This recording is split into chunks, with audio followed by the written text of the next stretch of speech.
All right, look, PrizePicks is America's #1 sports picks app, and it's the easiest way to win cash while you're watching games. Here's how it works. You pick more or less on 2 or more players, and you lock it in. That's it.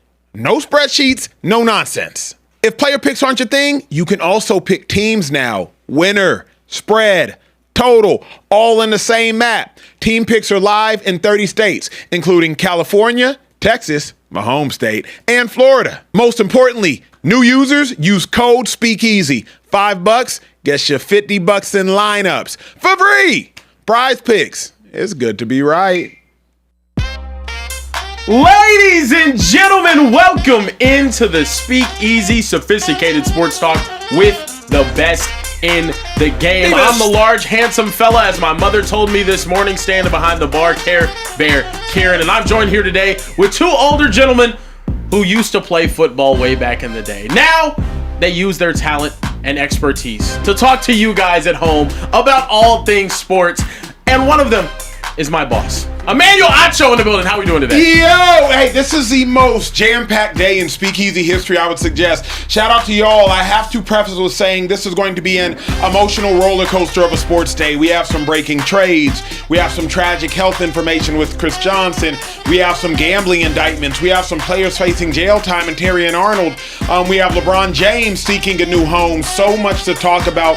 Welcome to the Speakeasy. If it's your first time tuning in, consider us your online family. We are here for a couple hours to make you laugh, make you smile, and on the rare occasions, we might even make you cry. This is not a show where we talk at you, but talk with you. So please drop a super chat if you want us to talk back. And also, if we have done anything for you all, it would mean everything to us. If y'all hit that subscribe button, hit the subscribe button, hit the like button, it pushes us further into the algorithm so we can continue to make other people smile. With that being said, Carebear, hurry up! Also joining us here in the Speakeasy is a gentleman who played football in the toughest era of football, back when they were running routes and cracking you over the middle, giving you headaches.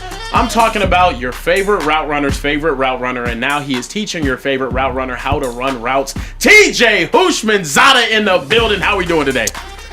I did have quite a few headaches, I will say that. Yeah, But, yeah, appreciate the intro, but yeah, them headaches, that is real. Now you played in the same division as Ray Lewis. That sounds like a nightmare to me.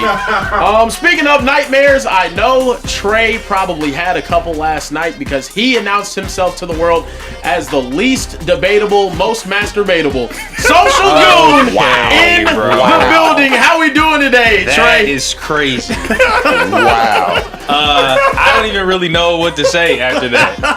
Hashtag most relatable, hashtag least debatable. I don't know what Kieran's talking about. Whoa! What's going on? The tomatoes is crazy. We are throwing tomatoes now. Bruh, get this. Boo! Wow. That is crazy. Tomatoes is wild, man. Can we start the show, please? Actual tomatoes here on the Speakeasy. Look, we do have an absolutely loaded show for you guys today. Let's get to the biggest news in the sports world. Demetrius, a.k.a. Ja Morant, the Memphis Grizzlies superstar, was traded to the Portland Trail Blazers for Jeremy Grant and Chris Murray per Shams earlier today. A huge blockbuster move that now teams him up with rising star Denny Avdia out there in Portland. Fellas, do you guys love or do you guys hate Ja Morant heading to Portland to be a Trailblazer? I love Ja to Portland, and it's very simple. The Portland Trail Blazers are closer to a championship today than they were yesterday, and that is why I love Ja Morant to Portland. We know that with Scoot, with Drew Holiday, and with Denny, there was a ceiling. We saw the ceiling. With all due respect, there was an offensive output ceiling, and now you got a guy in Ja Morant who can give you 20 to 25 at any point in time. You got a guy in Denny who not can but will give you 22 and 9 just about every single game. You have a guy in Dame Lillard, assuming he comes back healthy, and we know what type of time it is. Dame no longer has to carry the offensive burden, but Dame, simply put, can show up in crunch time and solidify the nickname Dame time. So with that being said, I love Ja to Portland, and how could you not love Ja to Portland? Obviously, they got a couple too many guards. They got to figure out what to do what with. What are you going to do with Drew Holiday? Hell, what are you going to do with Scoot? Is Scoot going to start? Is Drew going to start? You're going to move Scoot. You're going to move Drew. You're going to move Dame. Is Dame going to retire? There are some questions that have to be answered. But from an offensive output perspective, Ja plus Denny plus Dame. Ja plus an ascending Scoot plus Denny. I like it. I like it a lot. I think you have to like it but you just don't know where they're going with this. There's just no way Ja Morant, Scoot Henderson, Dame Lillard, and Drew Holiday, all four of those guys are on the same team moving forward. It's impossible. And so I don't know what moves they make, where they go, but so I got a good friend, Cuffs the Legend. You know, he calls himself a resident GM of the NBA, even though he's not a GM, and he probably should be in somebody's front office. And he literally was two teams that I said earlier. He was Orlando and Houston should be beating down Portland's door right now. For what?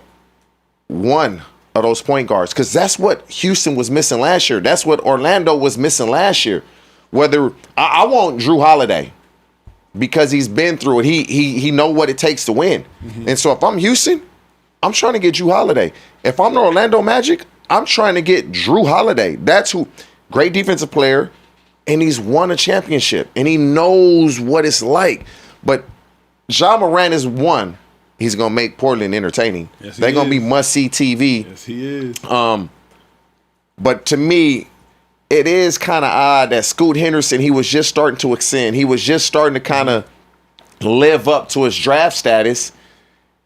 And now he's not going to be the starting point guard anymore. No longer will he be. That's going to be Ja Morant. Because what? Ja Morant is what, 6'2"? Scoot Henderson, 6'2", 6'3". Yeah. Dame Lillard, 6'1", 6'2". And Drew Holiday, 6'4", 6'5". But all those dudes are score first point guards minus Drew Holiday. Scoot, he want to go score. Ja Morant want to go score. Dame Lillard want to go score. And so you can't have all those guys on the same team. Here's what we know, though. Realistically speaking, I'm not looking at Scoot Henderson to be a primary contributing factor. He's started 20 games the last two seasons cumulatively, not 20 games a season. He started 30 games his rookie season, 10 games his sophomore season, 10 games this last season. Obviously, he missed 51 games with a torn hamstring injury. What you need, though, if you're Portland, you need multiple dudes who can fill up the box score from a scoring points perspective. I watched all the Trailblazers games because I was interested in who's this Denny cat everybody's talking about. And he's one of them cats that can fill up the box score. But he needed help. If you watch him in the playoffs, he needed help. Scoot wasn't enough. He needed help. So Ja is now the help. The real question for me in all of this is Dame Lillard. Dame hasn't He going nowhere. But he ain't been an impactful player in 2.5 years. Obviously due to injury. But he hasn't. Last time we saw Dame play meaningful basketball was in the playoffs when I believe he popped an Achilles or a calf. It's a long time ago.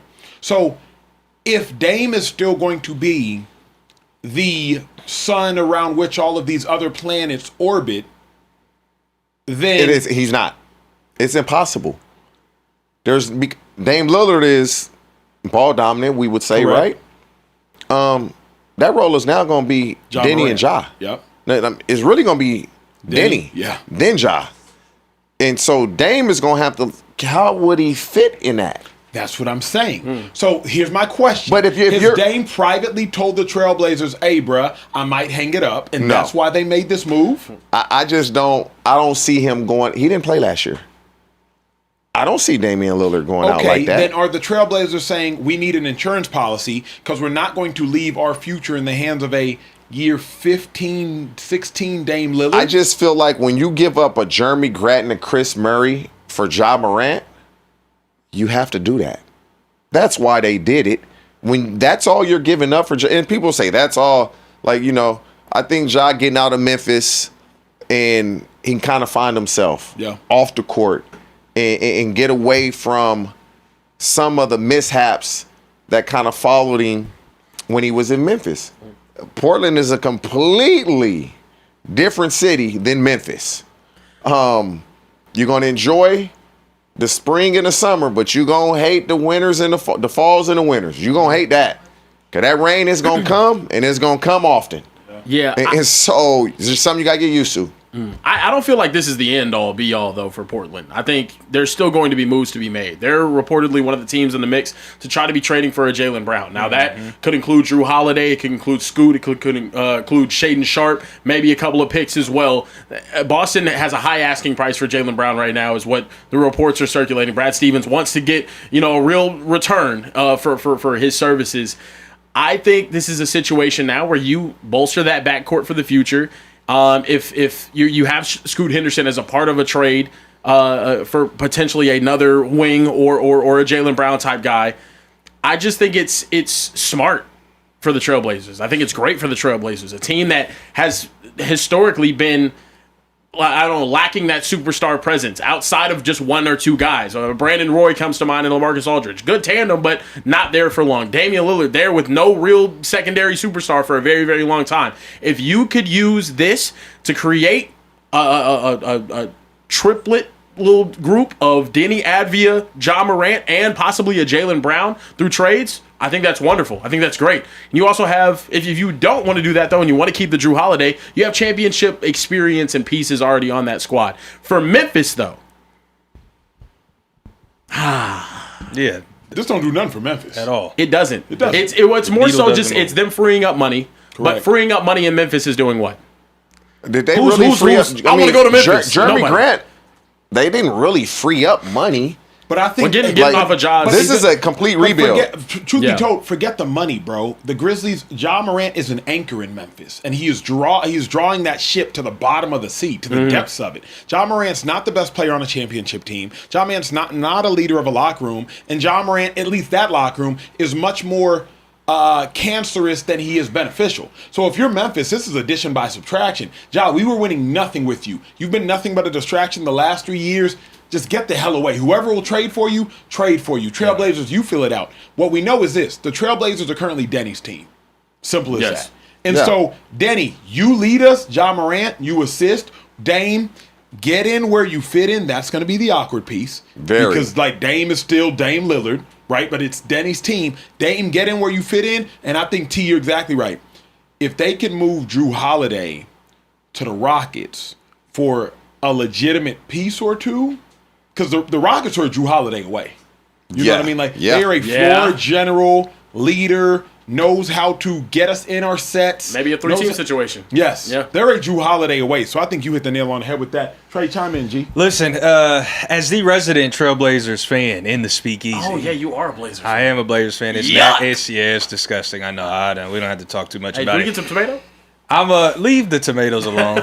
But no, I think we as Trailblazers fans have a lot to be excited about. Like the future is at least not dull anymore. I'm not necessarily willing to say it's bright, but it's not dull. We've got our centerpiece in Denny. We've got Dame, who's the veteran locker room guy, who's still shown that he can be very productive. Even though it didn't work in Milwaukee, it wasn't because of a lack of production from Dame. He just did mesh well with Giannis. So I like that. I do think Dame has too much aura and too much pull in Portland to get dealt again. I think Drew Holiday is the one that has to go. If Jaylen Brown finds a way to end up in Portland, that is going to now we're looking bright for the future. I don't mind having an aura. I don't mind having a pull. But what I need with that is humility to balance it out. Because Yeah. Dirk Nowitzki got Nowitzki Boulevard. But when Luka Doncic showed up, Dirk was cool sitting on the bench and just waving a towel.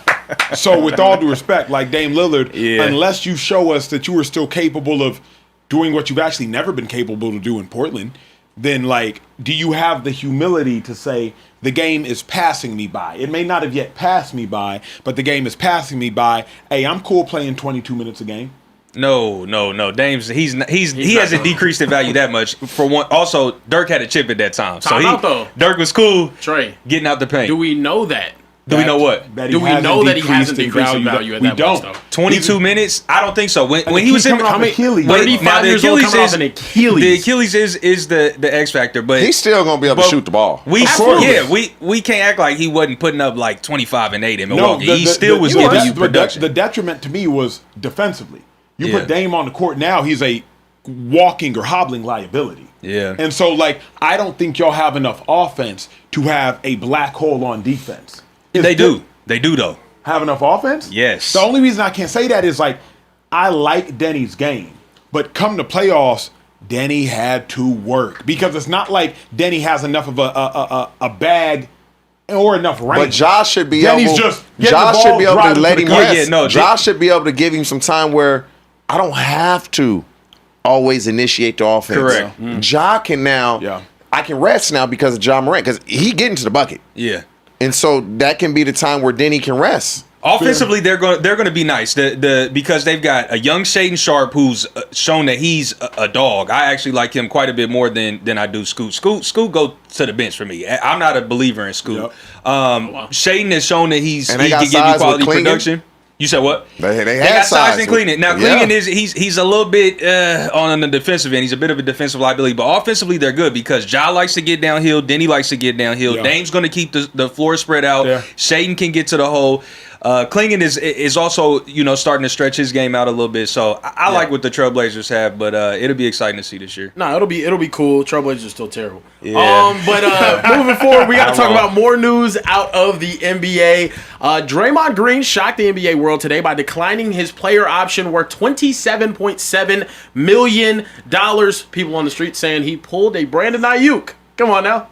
27 million, throw it out the window. Right down the Come on now. freeway. Come on. Right, he gonna get it back though. No, he's gonna get it back. He absolutely will. No, He will. Look, Sham said the opt-out comes days after the Warriors said they expect Green to pick up his $27.7 million option. Instead, Green delivered Golden State time and space to pursue Anthony Davis with the Wizards and convince LeBron James to join Stephen Curry with his old Lakers championship teammate in the Bay. Seems like moves are being made. Here's what Shams had to say. What more can you tell us about the Warriors, Draymond, and everything that happened this afternoon? Matt, the Warriors in the last several days formulated a grand plan of putting together a big four of Stephen Curry, Draymond Green, Anthony Davis, and LeBron James. But in order to do that, they needed the flexibility of Draymond Green opting out of his contract, $27.7 million opt-out. There was an expectation in the last week, several weeks, that Draymond Green would be opting in, but he's now opting out.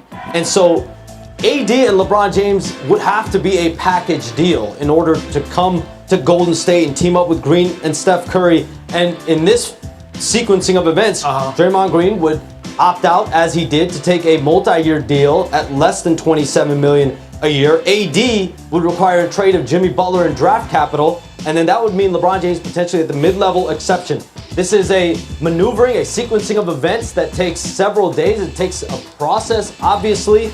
Joe Lacob has captured the biggest names in league history. Yeah. We saw with No, so LeBron James also reportedly said next season his number one priority is happiness, not money. And then, the Warriors could still fit LeBron James and Anthony Davis after extending Kristaps Porzingis, which is another move that happened today. Possible steps they could take: the Anthony Melton declining his player option, Jimmy Butler and picks are going for Anthony Davis. It seems at this point that seems like what they want to do. Sign Draymond Green to the same deal as Porzingis. Find a taker for Moses Moody, and then sign LeBron with the $15 million non-taxpayer MLE. Also, Draymond dropped the bat signal after all of this, teasing his show moving forward. What was just a rumor yesterday has essentially turned into some pieces being moved around right now where LeBron could possibly end up in Golden State. Do you guys think, rather, LeBron James would be happiest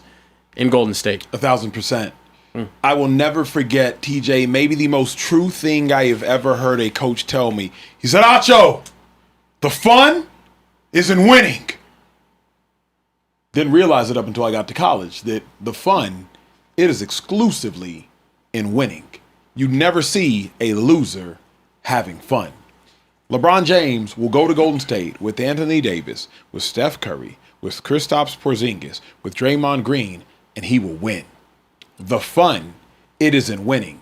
Imagine getting to play the last couple years of your career with Steph Curry, another top 10 player of all time. The fun is in winning. Imagine not only you having a skill set that is miraculous, but playing with another individual who has a skill set that might be equally miraculous. The fun, it is in winning. If you are LeBron James, you not only have to consider yourself, you have to consider your loved ones. You now have a daughter that's ascending, loves volleyball, probably has some friends in the California area, and you want to make those games.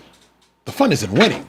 LeBron James ain't trying to go to Miami and not be able to see his daughter, not be able to see his wife. LeBron James ain't trying to go to Cleveland and not be able to see his daughter and see his wife. The flight from the Bay to LA, of which everybody in this room has taken multiple times, an hour. Max. At that. That's easy. So the fun for LeBron James is in winning with your family, winning with your basketball team, winning with your friends. As simple as that to me. I agree with everything you said, with the exception of he's gonna win. And he gonna win with his family, and he gonna win with everything else. The Golden State Warriors, with all those players, are not winning. They're not gonna win. They are not gonna be better than Oklahoma City. They are not gonna be better than the San Antonio Spurs. They probably won't be better than the Houston Rockets, the Denver Nuggets. They may not even be better than the Los Angeles Lakers. Well, And so what makes me, and conversations were had.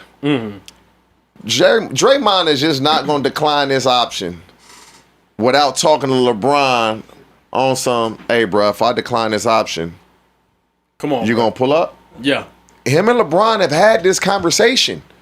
And so this leads me to believe 100% LeBron is going to Golden State. Yeah. Can they swing a deal for AD? And even if they do swing a deal for AD, he's a great player, but he's hurt all the time. And so is he going to stay? When's the last 5 years? Was it his second to last year with the Lakers, the most games that he's played? Like, he's hurt all the time. And so, yeah, you can count on Draymond. Yeah, you can count on Steph Curry. You can even count on LeBron to give you 60-plus games a year. Kristaps Porzingis, he going to be hurt. Can't. Anthony Davis, he going to be hurt. Thanks. And so, yes, he will be winning. It just won't be on the basketball court. Well, okay. You're talking about winning and fun. I'm going to use the old adage. What if the real fun was the friends we made along the way? Ooh, now throw the tomatoes at that bullshit. Thank you. That was trash. Anthony Davis has his own prank show called You Got Played, right? Yep. Who was the first guy that he pranked? Draymond. It was Draymond Green. Yep. LeBron James was also there with him. Yep. Still very close, still very much friends. LeBron James has been very open that not only is Steph Curry one of his biggest adversaries on the basketball court, he's also a good friend of his. In the last years of your career, at 41, 42 years old, he talked about in the documentary, the Road to Gold that you saw on Netflix whenever they won the championship, when they won the gold medal, rather, at the Olympics in 2024. This is something that he's always wanted to do and he really enjoyed doing, was playing with Stephen Curry. I think it's awesome. Even if it's a situation where they're not going out there and winning a championship, being able to see a starting five comprised of Stephen Curry, LeBron James, Draymond Green, Anthony Davis. I don't know if it's going to be B-Pods or he's probably getting dealt in the deal. Whoever it is, it's going to be at the two. It's going to be fun to watch. It's going to be great to watch. And also, TJ, I disagree. I think they're going to win a lot of basketball games if they are healthy. If they are healthy, I do think, and maybe it's just my delusional brain, they could be a championship contender if healthy. You have the two best basketball players of an entire generation. Yes, they're older. They are older on the same team. One of the best defensive bigs of an entire generation. Yes, older, but on the same team. I understand. What I'm saying is if they aren't, they put themselves in a better situation to win than they would in any other situation they could possibly be in right now. I like this move for LeBron more than I like him going back to Cleveland. I like this move for LeBron more than him going back to Miami. I like this move for LeBron rather than staying with your bum-ass Los Angeles Lakers. So, as we stand right now, between the Lakers and the Golden State Warriors, yes, who's the best player on both of those teams? Who would you take? Luka Doncic. Right? Yeah. At this point, yeah. And then, who's the second best player? Who's the second best player? On those two teams, Steph Curry, yeah. Who's third best player? LeBron James. LeBron, yeah. Some will say that's debatable. People might say Austin Reeves now. Some might say Austin Reeves. Oh hell no! They say Jimmy before. Yeah, they might say Jimmy before Austin Reeves. Jimmy coming off injury, LeBron, bro. Baby. Nobody's taking Jimmy Butler over Austin Reeves. That's what I'm saying. Nobody. Yeah. Nope. Nobody's taking Jimmy Butler over Austin Reeves. But Austin Reeves barely got off of it, just came off of an injury and didn't look good off of the injury. He scored 20 a game in the playoffs. Yeah. He scored 20 a game. Now, I'm taking LeBron James over Austin Reeves. Of course. Yes. I am. Yeah. But some will say right now, AR, they're going to take Austin Reeves. Yeah. And so the best player out of both of those teams is Luka Doncic. So you can argue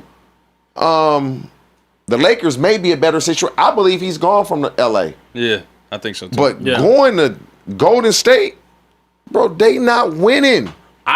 I mean, it's because we look at the Steph Curry from 5 or 6 years ago. We look at the Draymond for 3-4 years ago. We look at LeBron from 6-7. No, I look at it. Look at the pace of these games in the playoffs. I look at them from 2 summers ago, and that's what gets me excited as a basketball fan. I saw both of them past their prime, past their championship winning days. I watched them go out there and be the 2 best basketball players on the court the entire Olympic tournament. A tournament that had an MVP, Shai Gilgeous-Alexander, a multiple-time MVP, Nikola Jokic. I watched the 2 best basketball players step on the court. 2 years ago, right? Yeah, they how are much 2 you years weighed older. 2 years ago? How much you weigh today? Things change, man. Things change. Hey, a rare shot from TJ. Now You changed. I did change though. You The body changed. comp has changed. Yes. At the same You weight. changed. That's the same weight now. A You rare changed. TJ missile. That was That good. was That was good. crazy. No, Now, that was good, My TJ. whole point is things. We know your Hey, point. hold on, We hold on. got That was a good one. Yeah, you got it. You got it. I ain't got Because- it. The plane landed. Yes, 2 years ago, Steph Curry carried them, and LeBron was a big part of that. Yeah. Could they do that today? Don't you think it's my last thought though? If they rolled out based on what we just saw with the tweet, Steph at the 1, Bron at the 3, Dre at the 4. No, Steph at the 1. You put Bron at the 2, Dre 3, Dre 3, AD, AD 4, Kristaps 5. Boom. That's a good take. That's a great 5. 5. If they're healthy. Bro, That's a but phenomenal you 5. got spacing with their bigs, 2 of them, because AD and Kristaps can both shoot the tray Yes. ball. You got defense. AD and Dre can both play defense. You got a legitimate, one of the greatest ball handlers of all time. You have cerebral thinking. The only thing you don't have, and you have it with Draymond, he's just older, is what I call the junkyard player, what I call like the janitor player, somebody going to do the dirty work. But you do have it with Dre. But you have one pure shooter. Yeah, that's That's what it. I was gonna say. And then Shoot, you from have a shooting 2 guys perspective, in the you're lineup lacking. that they should make a bet to see who's gonna play the most games. And Kristaps, who gonna play the most games? You don't think when you say, but The training room gonna be busy. I think it's unfair to say you have one pure shooter because calling Steph a pure shooter, he's a perfect shooter. Yeah, yes, Like he what- is. He's the what- best shooter. But who in that lineup is gonna shoot just 35% from 3? 35%. I'd say Kristaps. Kristaps would. Steph would. No, just Steph. Kristaps maybe right at 35. Nobody else. You're not winning in today's NBA if you don't have shooting out there. But, You're not. but here's the thing. AD and Kristaps can shoot the 3 ball well enough to spread the Can floor. they do it and that's all that consistently matters. enough? I don't No. know. I They don't can't know. do it consistently enough, no. And that's where you would have to have a decent enough shooting 6-man. You know what I mean? Someone that you could bring off the bench that could hit some threes and wouldn't take But payment. that's not hard to find. Yeah, I mean, The it 3 isn't hard to find. is that's No, I Man, mean, they yeah, gotta no, be that is hard. true. They those gotta are be hard. Grayson We Allens. Yeah. We couldn't Those find are- one in LA the last 5 years. Yeah, well, they also- gotta be hard. Yeah, no. No, because you could it was, find there them. was Cuz that went to the Rockets. He Dorian was supposed to Finney-Smith? be it. Yep, Dorian Yeah. Finney-Smith was supposed to be it. Rui, obviously is Hey, it. Rui You know was what I mean? so Like ballin'. the Lakers had like 3 and D players, and then they just Yeah. couldn't do nothing else. Yeah, and you know, sometimes you just have to hope that the Warriors get a 3-and-D player that isn't placing, money on prop bets to end up, trying to get a couple of $100,000 on the side of his $60 million career, you know? Oh, yeah. Yo, today's show's crazy. It is crazy. Today is one of the Yeah. craziest shows in history. It Welcome is. to Speakeasy. We got over 3,000 people in the show right now. Regulars, please welcome the newbies in the chat. Also, hit that subscribe button, please. If we've done anything for y'all, it would mean everything to us. If y'all hit that subscribe button, after that, hit the like button. It pushes us further into the algorithm. Also, send out the link. Let's get over 4,000 watching live here on today. An incredible show. It's about to go all of everywhere. An indictment with gambling we have to talk about. We have to talk about a tragic ALS diagnosis for one of our legendary superstars. We got to talk about some on-field stuff, on the pitch stuff. A lot of show to talk about. One of the most historical shows, one of the most emotional shows we've ever had in the Speakeasy. Glad y'all are here for it. Trey, I know you're typing vigorously, but can you get to some super chats if you do not mind, sir? I can do that. Absolutely. Let's kick it off with Lil Sav Max said, "What's good, Speakeasy fam? I haven't been able to catch y'all live lately, but still catching every episode when I can. Question for TJ, what do you think about the Bears wide receiver room? Hashtag bear down. TJ, I like the Bears what are your receiver thoughts? room. I like obviously Luther Burden. He'll do a little better this year. It's really gonna come down to can Rome have the type of career and season that was expected where he was drafted. And I believe he will. So I'm high on the Bears receiving room. Are you also expecting Caleb to take that leap? 100%. But I'm biased. Yeah. I'll be honest, I'm biased because I've worked with Rome and I'm friendly with Caleb. So I am biased. But yeah, I do believe Caleb is going to take a leap. Ben Johnson is just that great of a coach. You can't take a leap with him, then you're doing no leaping. That's fair. Yeah, that's fair. Appreciate that, TJ. Appreciate you as well, Lil Sav Mac. Drea Ashley, 92. We love all of our lady regulars. We do. Appreciate you checking in. Yeah. Yeah, and a 50 ball. Yeah, and a 50 ball. So, ladies, step y'all game up. Don't just be sending them little $2, $3, $4 joints. Yeah. You see Drea setting the precedent. She said, "What's up, fam? Just checking in with y'all. I don't super chat every night, but I am here every night. Also, to the subs, y'all got to do better. Okay? Yeah. 2.6 million subs on the channel, but we're only at 3K viewers a night. Yeah. Y'all got to step it up. Don't say you love us unless you loving us like Drea loves us. All right? Yeah, that's Come on true. now. That's a bar. She said, anyway, like, subscribe, share, and tune in. Appreciate you, Drea. Keeping it moving, JN8052 says, salute, fellas. Been rough for us employed in D.C. I worked for a 3-letter agency. 10 years in. Can't say what I do, but I appreciate seeing you guys nightly, especially in this he's in the climate. CIA. Yeah, I know it. Yeah. Or the FBI. Yeah, one of those. Because that's also out there, Quantico. Hashtag representation, numbers 6, 24, 26. Are those like lucky numbers that he's giving I us? don't. Should we play those? I don't know. Numbers? Maybe that's what you should log into with your phone, where he's like tracking and tapping into your calls. Yeah, maybe so. Yeah, I don't know. I don't know. Explain that one to us. Yeah. Official K Jack said, "I got a question for." Okay. Oh, you get through it and you're like, okay. This is crazy. What are we doing, guys? I got a question for obese Aaron Gordon Bear. If you got taken to court for Grand Theft Buffet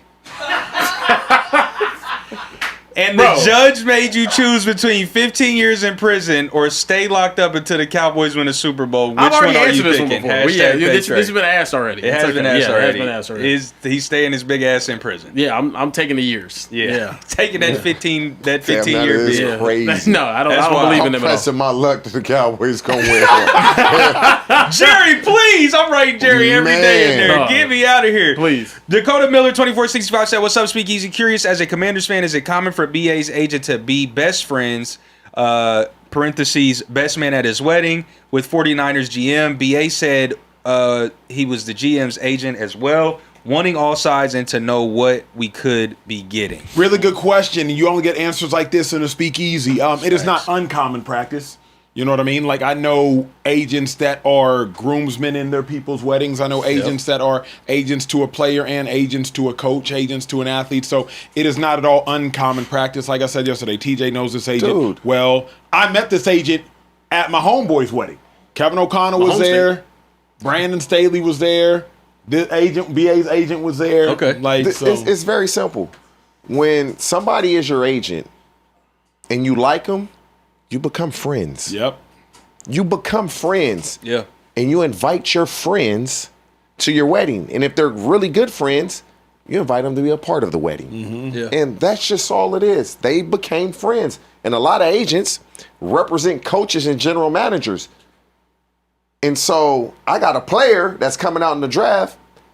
He may slide. I need you to do me a solid. And so it's a favor for a favor, because now in free agency, I may do you a solid and send you a player for a little it's relationships, man. That's all this is. It's a business of relationships. Yeah, that's fair. Listen, last one, then we got to keep the show going. D&D Swerve 795 said, "Yo, speak easy. I'm back with it. I'm going to basic training tonight, so I don't know when I'll be back in the show. Much love for everyone, including the guys in the back." There we go. Shout out to the gang in the back. Said, "Go Birds. Best wishes to you at basic training. You picked a good time to go. My wife has told me that it's not the same basic training that we used to go, through. Hopefully, our enemies across waters are not hearing this, but you should be good.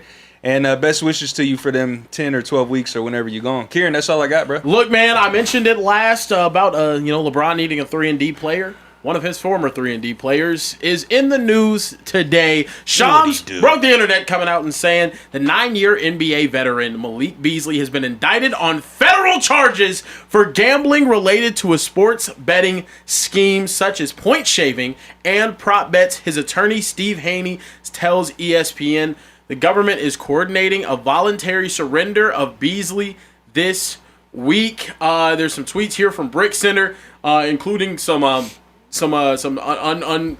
or declassified, I don't know what the word is, the text from the people. With 5 seconds left, crashed the boards right here to get the over. Boom, ended up grabbing that board right there with just 5 seconds left in the game. There's more video footage of it though. Said he's been gambling. Here he is going coast to coast with 5 seconds left, like his life depended on it just to cut the lead from 9-7. He takes the ball, runs up court, takes this layup or dunk, and ends up getting that spread to be under. Wow. Also, funny enough, this was the last play of this man's NBA career. Him catching this pass wide open from Cade Cunningham ended up going out of bounds and resulted in them being eliminated from the NBA playoffs as well. Guys, your reaction to yet another professional athlete involved in a point-shaving prop bet betting scandal. If you're stupid enough to get caught in the manner in which Malik Beasley got caught point shaving, then you deserve whatever the hell happens to you. Because number one, you are playing with individuals' hard-earned money. They work their 9-to-5s. You're playing a child's game for millions of dollars. And because you have somehow squandered away your millions of dollars, now you are going to squander away individuals' hundreds or thousands of dollars because you are in debt and you're dumb enough to get caught in such a idiotic way. So I do not necessarily feel bad for the outcome. Furthermore, did y'all realize the stupidity of what Malik Beasley was saying, putting things in writing, so egregious as to, man, thank God we got that last rebound. After just getting that last rebound, and then having your homeboy say, hey, bro, switch to Snapchat because that's going to be a little bit more exclusive. How about you just don't do it? And if you do it, how about you make a phone call and put nothing in writing? Malik Beasley was dumb. Co-conspirator was dumb. Everybody involved was dumb. And the fact of the matter is they got caught in 4K, and now you finna pay a 4K penalty. Man, when guys do stuff like this, man, this is not what they do. You never put anything in writing that can be traced back. You just make a phone call. We're going to FaceTime. That's what you do. You know what you're doing is wrong. You know eventually you're going to get caught. But we go choices, decisions, and consequences. And I know in the National Football League, they own it. They own it. You're not getting away with it. Mm-hmm. It's just a matter of time when you're going to get caught. But for the life of me, this is what we call hustling backwards. Yep. I'm risking millions to make thousands. What are we doing? I'm risking millions to make thousands? I don't understand it. You can't even feel sorry for somebody because you brought this on yourself. And you texting and it looks so obvious. Like you sprinting down the court like your life depends on it to get this done. I mean, that ass whooping that Sua Cravens gave him in the apartment building in Colorado, you thought that would be enough for Malik Beasley. And it wasn't. And so Sua Cravens, my boy, put them paws on him, hands and feet. Y'all ain't pull him up, pull it up. I know Sua Cravens. Yeah. Sua Cravens, my dog, boy, put them hands. You thought that would have slapped some sense into him, and it didn't. Bruh, that's why I love having TJ on here. He gonna speak that truth. Yeah, it's honestly the craziest day in sports. We will get to the World Cup match that was just decided by PKs, but staying here a little bit longer. Do you at all, Tito, feel bad for Beasley in the sense that at the point at which you get indicted and you get caught for point shaving, the penalty, bro, could be you know what? Like it could be tens. Does he have years. kids? I would assume, but it's a guess. When you have children,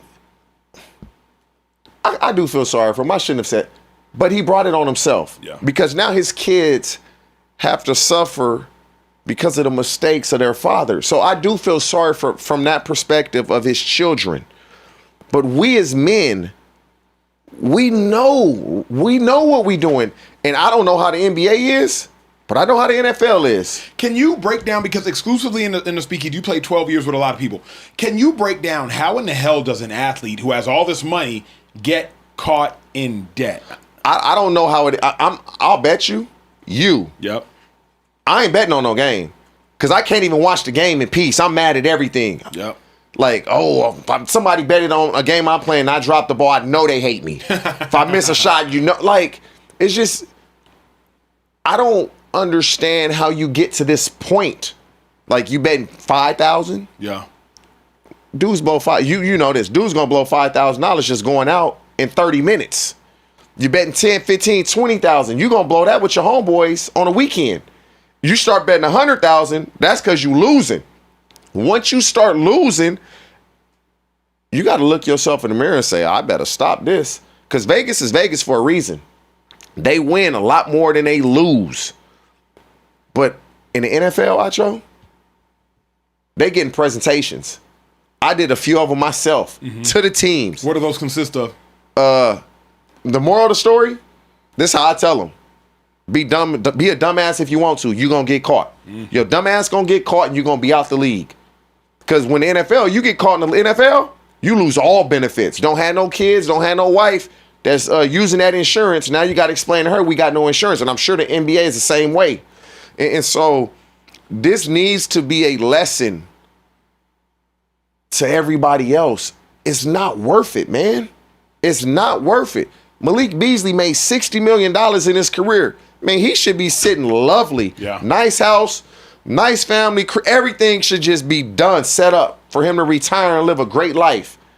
Now, this man might be going, not only do you have no money, you're going to quite possibly going to prison, and you have no money. Like, I don't even think there's a might. And the other thing about this is, and this is speaking about one of my homeboys, is sometimes we watch too many TV shows, athletes do. And we think we can replicate what we see on Criminal Minds, or we can replicate what we see on all these other shows as though we're Walter White of Breaking Bad. We're not that smooth.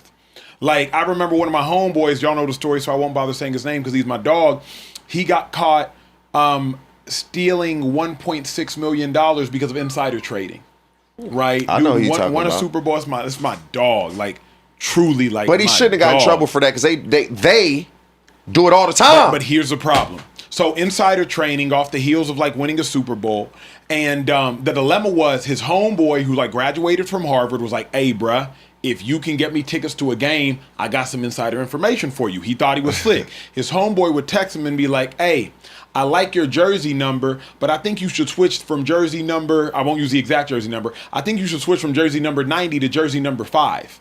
AKA sell that 90,000 you got and drop down. Hey, bruh, man, I know you got 50 50 tackles this season, but I wish you could get like 197. Why wouldn't they just call? So here's the problem. They would call.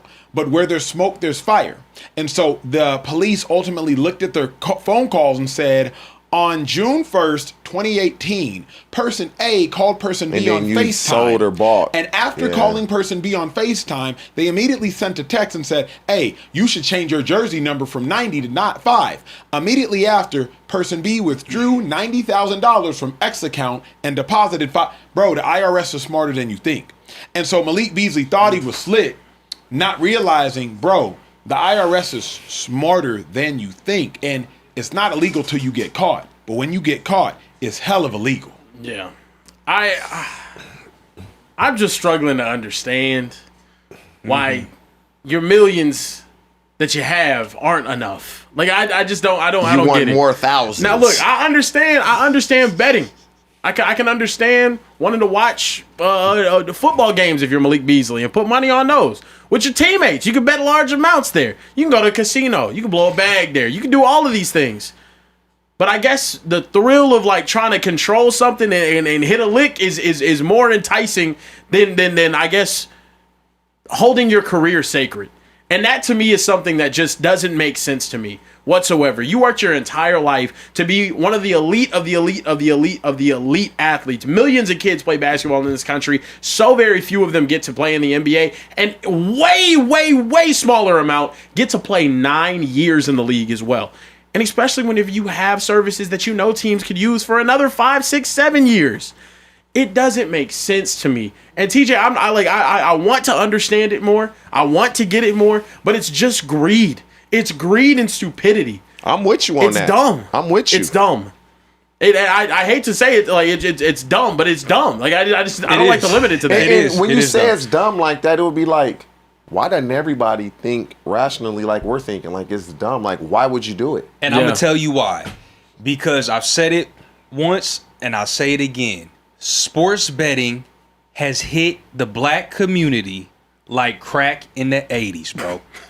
That's facts. There's no Or other the black logic. athlete. The black athlete. Yeah, but even non-black athletes, like the it's an epidemic, bro. There's no logical explanation that could explain why you would risk your livelihood, your family's livelihood, generational wealth.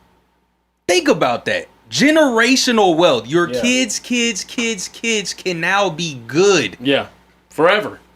Hey, do y'all really think he broke? He made $60 million after taxes. That's at least 35. Is he broke? You think? I think he's pushing broke, or at least I think he feels If he's broke. getting beat up in public over debts, he's broke. Yeah. They don't get more broke. Yeah. Than that. At minimum, he feel broke. You know what I mean? Like, Yeah. And if he ain't broke, he about to spend at least $4-5 million on his attorney, so he gonna be broke. Correct. Yeah. And then when he get to prison, he's gonna get broke.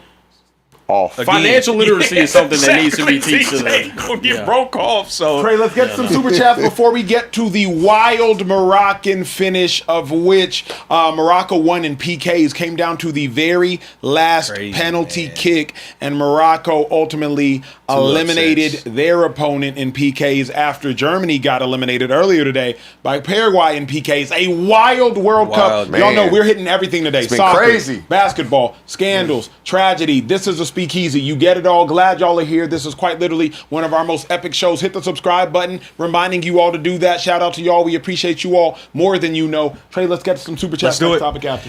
it's the most relatable, least debatable checking in. We got Michael Payne, 3453, who said, "Hello, your resident H-Town fan. Rockets in talks for Smart, but y'all think we should go after Holiday or Brown? Also, Carebear been stealing your do his ass up basketball joke for the new T-Wolves duo. They're playing doing basketball out there. Do his ass basketball. Do his ass up. Yeah, that's Do hilarious. his ass right there. Go. That's what the Minnesota Timberwolves backcourt is going to be doing right now. Yeah, It's gonna yeah. be- The Trailblazers might be on that type of top Trailblazers too might with be John on that Morant too. and Dame.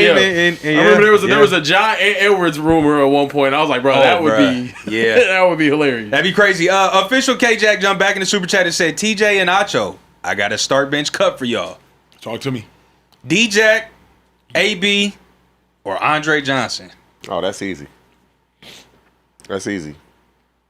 I just want. We know, unfortunately, who's getting cut, but your start bench is not easy. Yeah. And if you say what I think you're gonna say, that's wildly disrespectful. Go ahead. Hey, D-Jack, my dog. Of course. But He's Everybody getting dog. cut. he got to get cut. Yeah. I'm starting Andre Johnson. I'm benching AB. Wildly disrespectful.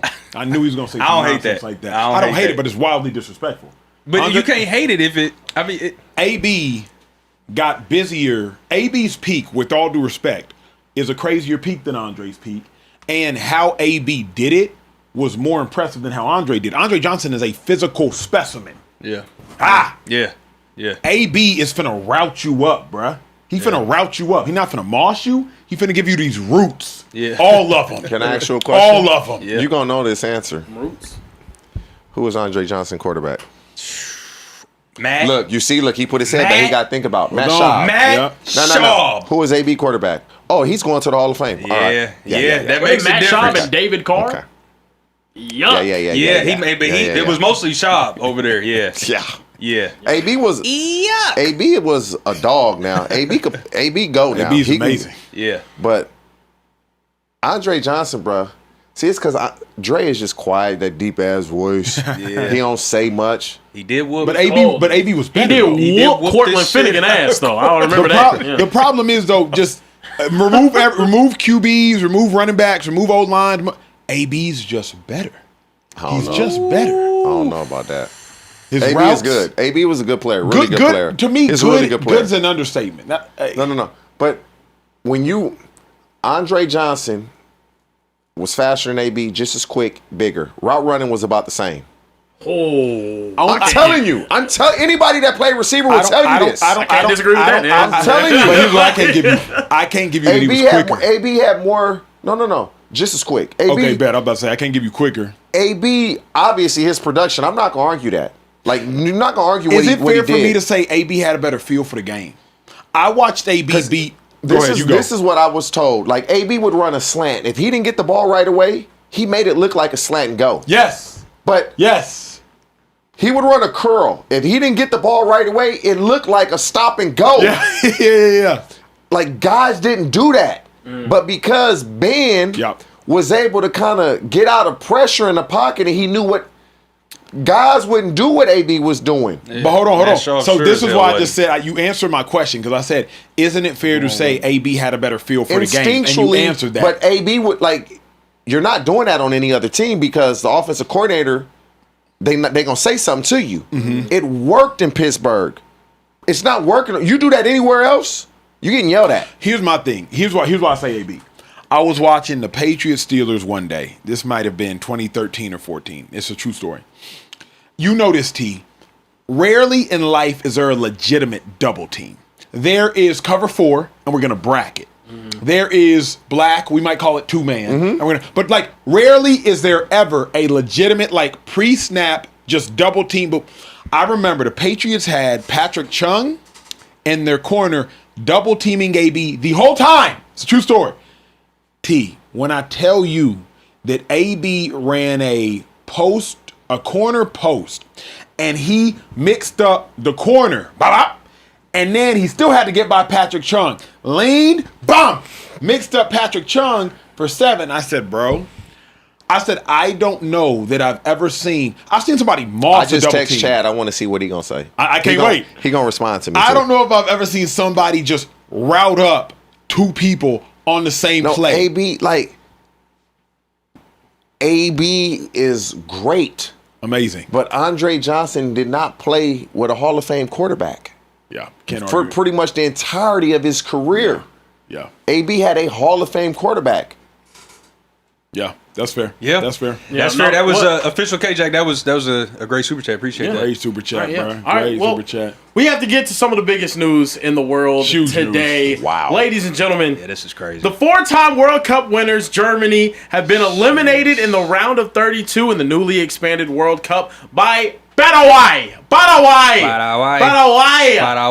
them out of there in penalties, a back and forth game that was actually must watch. If you guys were tuned in, it went to penalties. It was incredible. TJ was dialed in. Paraguay took the early advantage in the penalties. Then all they had to do was make one twice. Ended up missing twice to give Germany back the advantage and momentum. And then their center back launched it about 15 yards above the crossbar, and it resulted in Germany falling short, ended up getting eliminated by a Paraguay squad that lost 4-1 in the very first day, the game that you went to, Acho, by the United States. So, I mean, I guess it was just Paraguay until, we see what happens to the rest of the tournament. But also, Morocco takes down the Netherlands. The number 7 and 8 most likely teams to win the World Cup are now out in the round of 32. Love the expansion here, but Morocco beats them in a dramatic shootout that included 3 missed penalties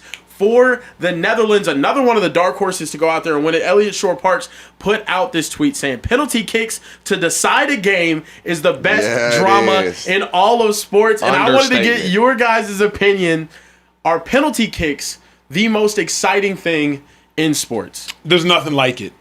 And one, there's nothing like the World Cup. Only in the World Cup can you see a nation like Paraguay of 7 million people population take down Germany of 83.5 million people. Like, there's just nothing like what we're witnessing with the World Cup. I encourage you, if you have a moment to watch a game, grab your loved ones, gather around the TV, turn the volume up, and embrace and enjoy this moment. With that being said, though, T, I was watching the PKs, and I'm thinking to myself, I don't know if there is anything in sports more nerve-wracking than PKs with your life on the line, not a game on the line.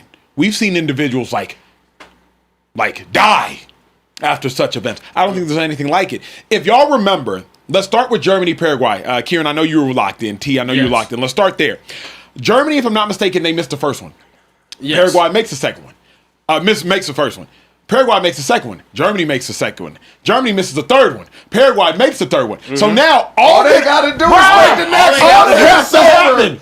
Make the next one. They missed 4, but it's cool. All you got to do is get a stop. Yeah. On Germany's 4. Or make your next one. It's Easy. okay. Germany makes 4. It's cool, bruh. All I gotta do is make All you this next gotta one. do is make the next one. You missed the next one. I'm not going to lie. It's cool. When he missed that, I said, Germany winning. Yeah. When they went to the second round of it, I said, bruh, The sudden Germany's death. going to win. Yeah, the sudden He's death. gonna Yeah, win. yeah. But so, bro, there's nothing like there's go ahead, nothing Kieran. like it, and I'll tell you what makes it actually even more crazy, right? So in that one that you mentioned, yes, Germany gets all the momentum back after it looks like they were headed towards death's door. They get all the momentum back, and then their center back Jonathan Tah steps up to the marker.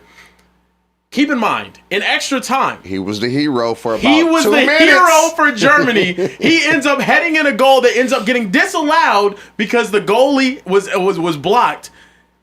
I've never seen an athlete in my entire 27 years of watching sports religiously go from being a country's hero to being probably the country's most hated person in a 20-minute span. It's the most insane thing you'll ever see. And honestly, fellas, when it comes to PKs, this was not only probably one of the most exciting things I saw all year. I believe there needs to be more of this type of thing implemented into American sports. Now, what do I mean by that? College football changed their overtime rules recently, right? So it used to be, you get the ball at the 25, it's back and forth, it's back and forth, it's back and forth. Now, after 2 overtimes in college football, you end up having what's essentially a penalty shootout, sudden death, but it's just 2-point conversions, back to back to back to back to back to back to back. NFL overtime has been something that's been widely debated for years and years and years, whether it was Patrick Mahomes or Josh Allen not being able to possess the ball in playoff games where they were going back and forth.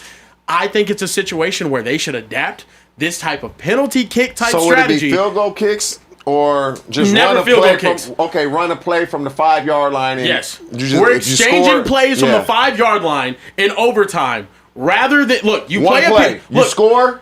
Exactly, one play. I look at it like this. Each team gets a chance to possess the ball once, right?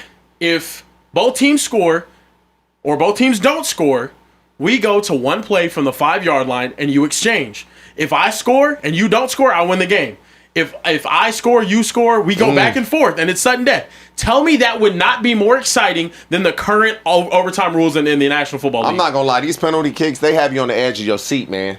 Yeah. Like, I was actually looking forward to penalty kicks. I was like, And I think Paraguay, they were also looking forward to it. Exactly. Their whole sideline was like, As soon as they went to penalties. Little kid on So there was they were going being crazy. pressured the entire second half of this game, right? They took the lead early, right before halftime. Second half starts. Germany ends up equalizing at about the 53rd minute. From then on, you're watching a country full of players that are not getting paid the big bucks to play in the Premier League and Bundesliga and League One and all the major European leagues. These are guys that some of them were playing in the MLS. Some of them were playing in Mexico. Some of them were playing in the Argentinian Super League. Some of them were playing in Brazil.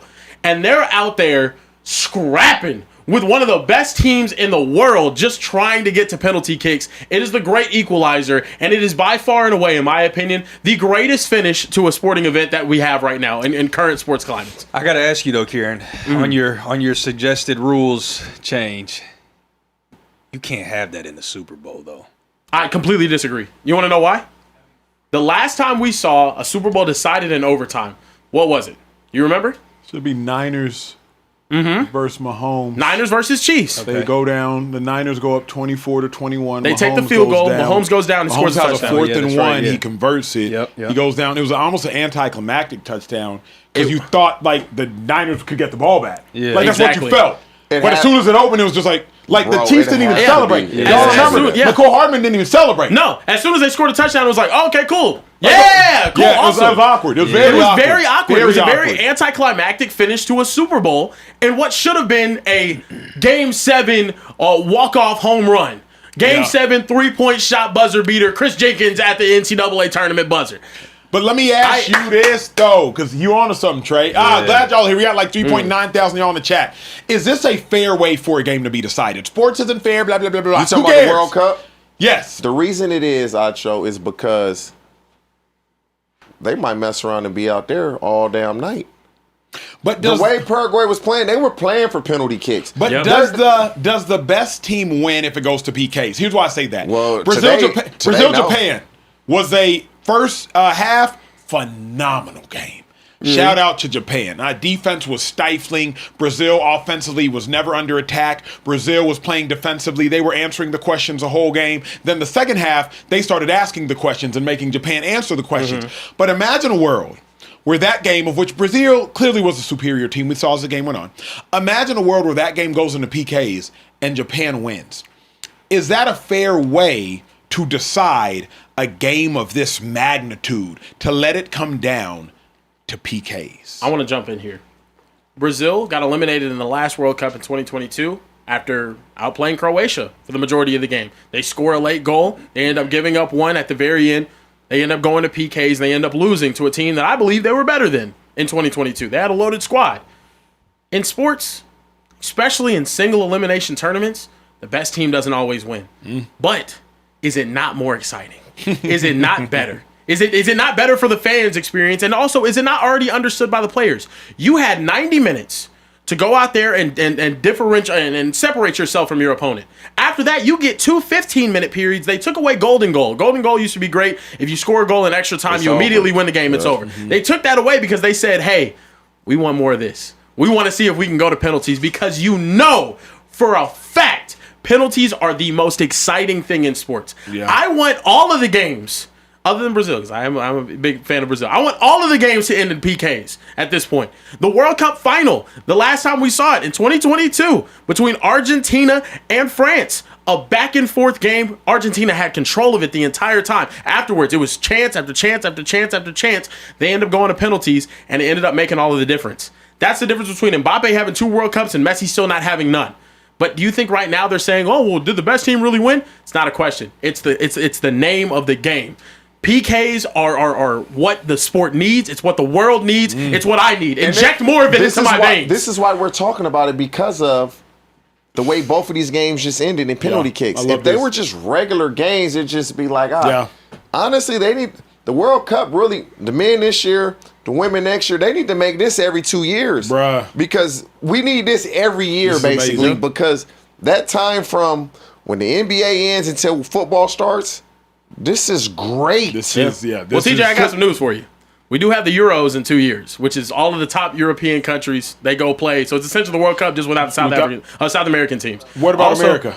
America, you have Copa America. So sometimes America will be in the it's Gold not Cup. the same. It's not the same. Euros is close to the same. Euros is close to the same. Yeah, the Euros is very close to the very, same. But very exciting. yeah, Euros and Copa America. But the close to problem same. is, the reason it's not the same is because, realistically speaking, the fact that America is in it as well gives us the chance to be like, Yes. we want us to see our turn. Hey, Yeah. It's you know our what? turn. This will get more American kids Yeah. playing soccer. Absolutely. If it was on TV more on a regular basis. Yeah. This type of yeah. competition, these caliber of players, everybody wouldn't go to football and basketball. Yeah. Track and field. They'd be like, I'm gonna go play some soccer. Because this is fun to watch. Incredible. Yeah. Absolutely incredible. What's up with these super chats before we move, sir? Listen, I'm gonna get to these super chats. Y'all know it's the most relatable, least debatable. Checking in. Trav 2 Real said, good evening, Speakeasy guys. So I just found out CJ2K is my blood cousin, and it sucks because I found out after I saw the news of him having ALS. So I'm dedicating my super chat to my cousin, NFL legend, Chris Johnson, though I never met you. Much love. Trav Too Real, that's a beautiful super chat. We appreciate you sharing. And definitely want to go ahead and kick to that now for the Chris Johnson news. Yeah, no, heartbreaking news out of the NFL world today. As it was announced, Chris Johnson, CJ2K, one of the NFL's 9 2,000-yard rushers and, former fastest man at the NFL Combine, has been diagnosed with ALS. He had to sit down with Good Morning America, and I'll let you guys take a listen to some of the things he had to say. For me, it's shocking. It's hard to process it for me because I know you, Chris, from just the incredible athlete that you are. How do you process it? Honestly, I don't know if you ever fully process it. At first you're in shock, then you realize you have 2 choices. You can give up or you can fight. I chose to fight. And Brittany, what was it like for you when you found out that Chris had ALS? All I could think about was our kids and how young they are. Just, you're in denial. You want it to be anything else. You want the doctors to be wrong. The life that we previously had is like now a thing of the past, but we're still hopeful. We're hopeful, that a breakthrough will happen and that, God, a miracle will happen, And what kind of support has helped you the most through this? Without a doubt, my wife, Brittany, she hasn't left my side through any of this. My kids are also a huge part of why I keep going. Every day I wake up wanting more time with them, to make more memories, and just be their dad. They give me a reason to keep fighting. Yeah, news there from Chris Johnson, diagnosed with ALS, 39 years old. Fellas, your reaction to this news? The Chris Johnson news gutted me for several reasons. Chris Johnson wasn't just a star. He was a superstar in a sport that all of us in here have an affinity towards. Chris Johnson, at 39 years of age, instantly becomes an individual who we can all see ourselves as. He might be a few years older or a few years younger, but either way, he's in the same age range. The issue that I had that broke me is that ALS, it is a crippling disease of the body, yet it keeps your mind intact. So ultimately, you wind up trapped as a living prisoner inside of your own skin. Let that sink in. That was my first thought. My second was I praise God for his wife, Brittany. I praise God for a woman that is standing by his side, that is encouraging him. When you have ALS, and unfortunately I have studied it well, when you have ALS, it completely debilitates you from the mundane things. Think about taking a shower. Think about other bodily tasks and bodily functions of which you no longer can do or support yourself in doing. So I praise God for his wife, Brittany.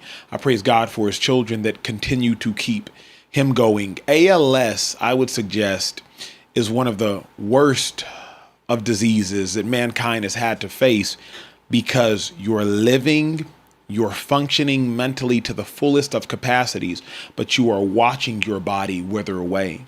And your caretakers and your loved ones, as they are continuing to grow and ascend and get promoted and fall in love and find jobs and find homes, their lives might be getting better, yet they have to watch you, an individual they love and care about.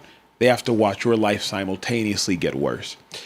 So this shook me today, Chris Johnson. It's not enough to simply say sending you love or sending you prayers, though we are, but my heart literally breaks for him and breaks for his family because ALS, it is a type of torment of which I don't know anybody who hasn't faced it can relate to. Man, when I saw this this morning, I kind of got chills in my body. I couldn't believe it. And so I go to my phone and I'm in a group text with quite a few players of my former teammates. And that's all we're talking about. And I said, we take for granted a lot of things in life. We take for granted just being able to wake up and go brush our teeth, wake up and go work out. Just wake up and be able to move freely, because it's what you said. Your mind is sharp as a tack. Mm-hmm. But our body can't do what we've always done. And as an athlete, just anything, you know how hard it is to come to grips. He has young kids.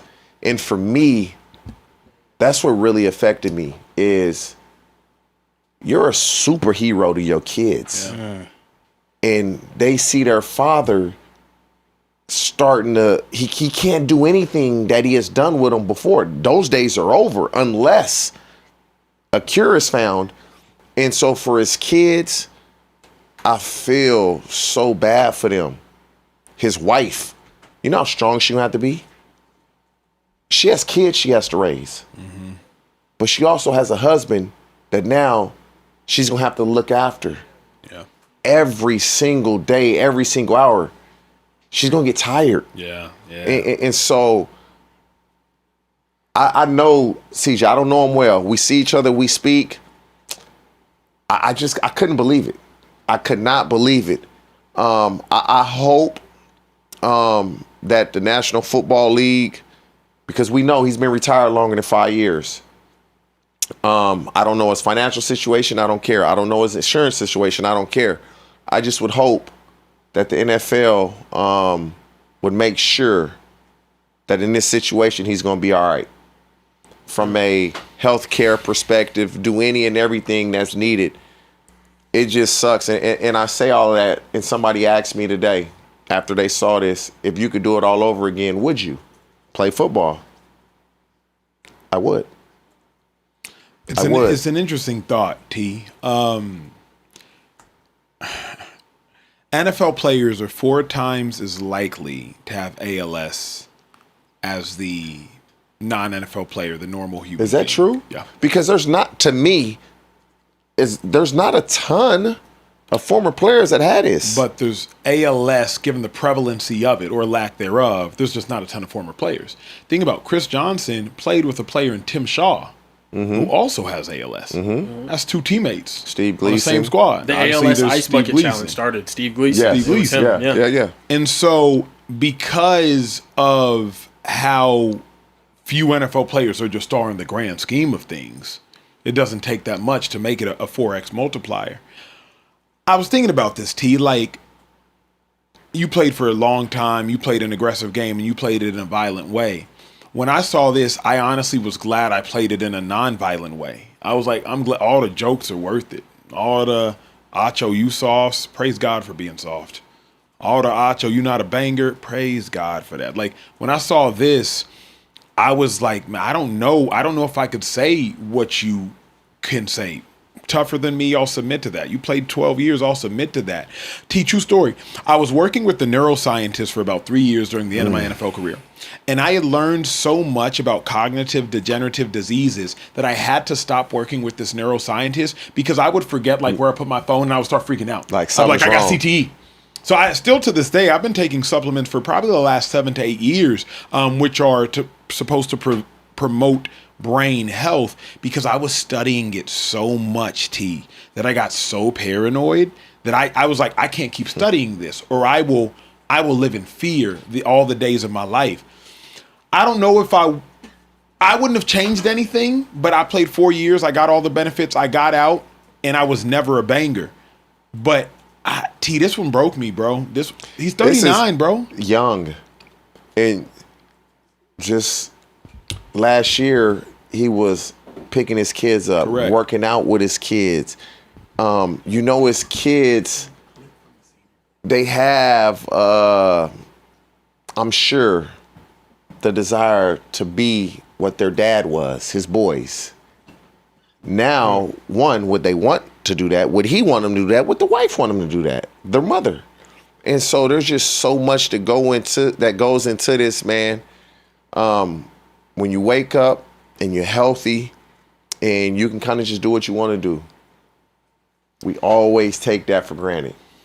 Always take that for granted. And these are the type of things that remind you got to be thankful. I think the toughest piece of this, and I want to show y'all a clip, because ALS, can accelerate so rapidly. I want to show you all a clip. This is Chris Johnson last year. You might notice a slight slur in his words, of which came fairly undetected. This is just Chris Johnson a year ago.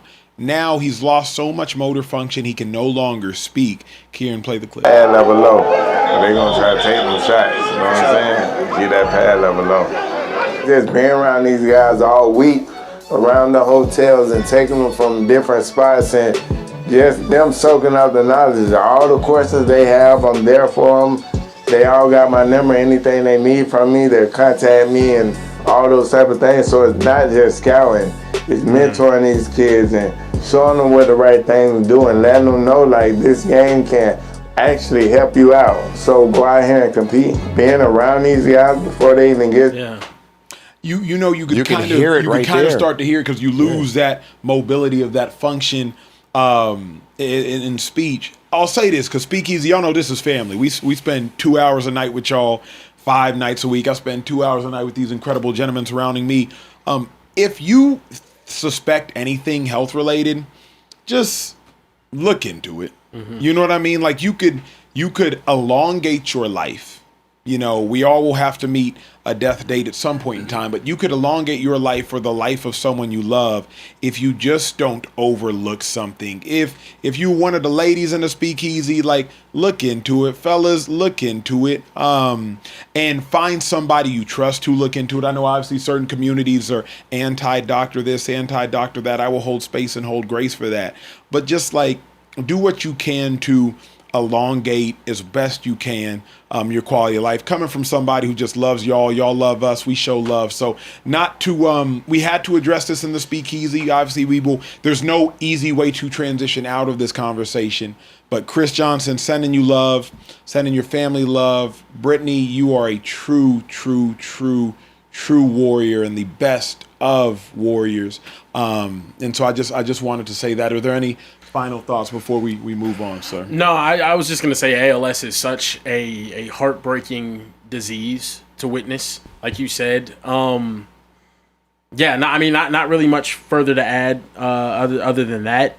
Like you said, though, thank God for the wife that he has and the support system that he has around him. I think that's so important whenever we deal with things like this in our life. So just wanted to say big shout out to his wife and his family, because it seems like he does have a solid enough support system around him while he's dealing with this horrible disease.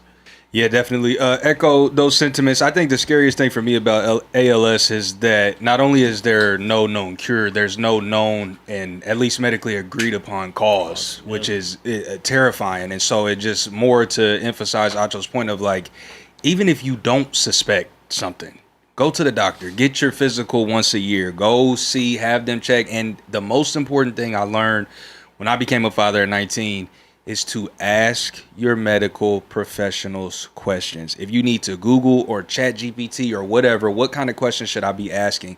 Because they see so many patients and it's like us. They get in the monotony and the mundane of doing the same thing, seeing the same amount of patients over and over and over, that you have to actually stop them and ground your medical professionals with questions. So don't just go get a physical.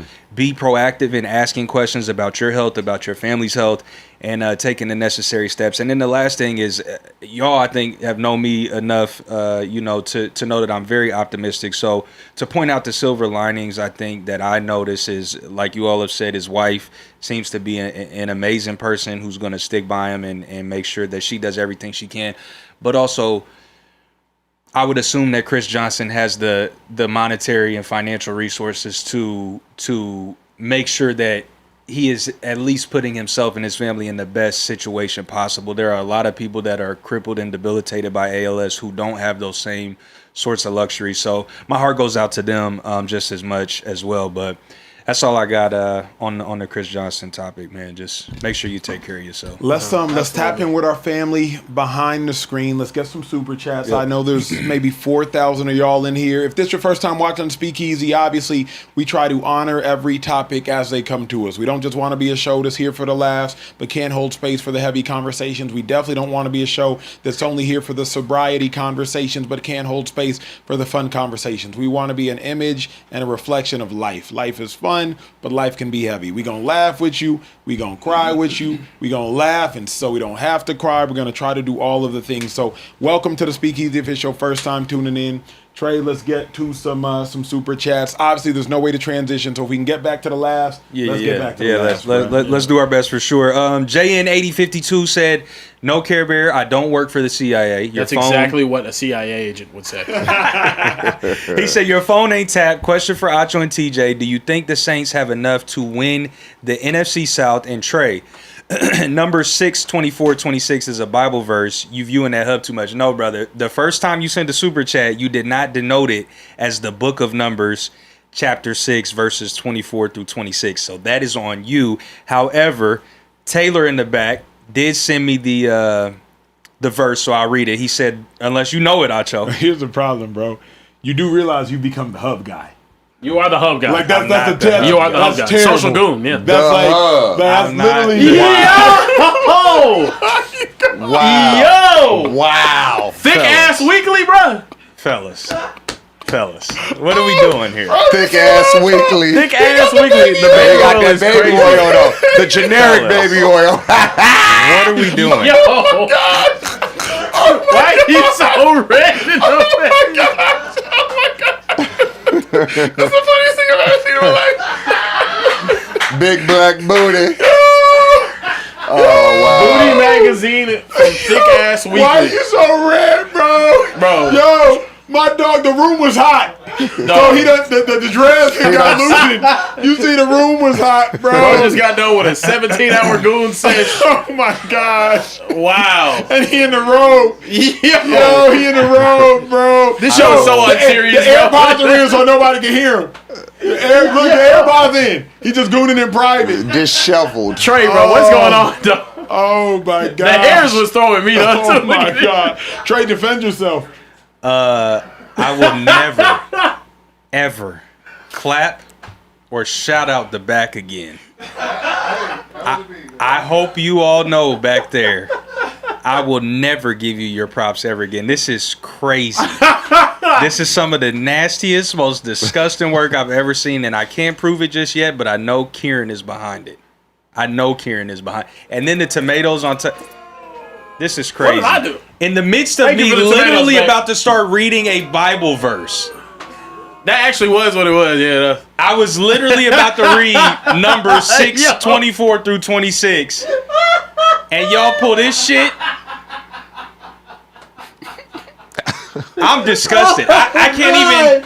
I actually cannot even read the Bible verse. You did this to yourself. I didn't. You did. You did. You brought up the hub did. unprompted yesterday. Yeah, you did, This bro. is You crazy. deserve this. This I is blame your Top name. Shotta. I blame Top Shotta because Oh, he man. posed the stepsister question. Top that Shotta has is the led king us of the all here. hypotheticals for sure. That's Yeah. crazy. It be your own people, bro. It be your own people. It'd be your own laptop.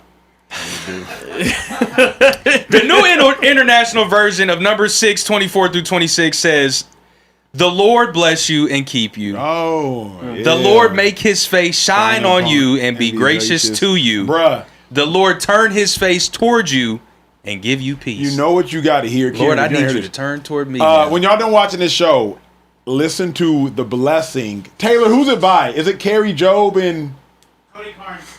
bruh? It's that Cody Carnes. verse sung on repeat. And it's just like a blessing over your life. That's why they title it The Blessing. But it's that's like, beautiful. the Lord bless you and keep you, make his face shine upon you and be gracious to you.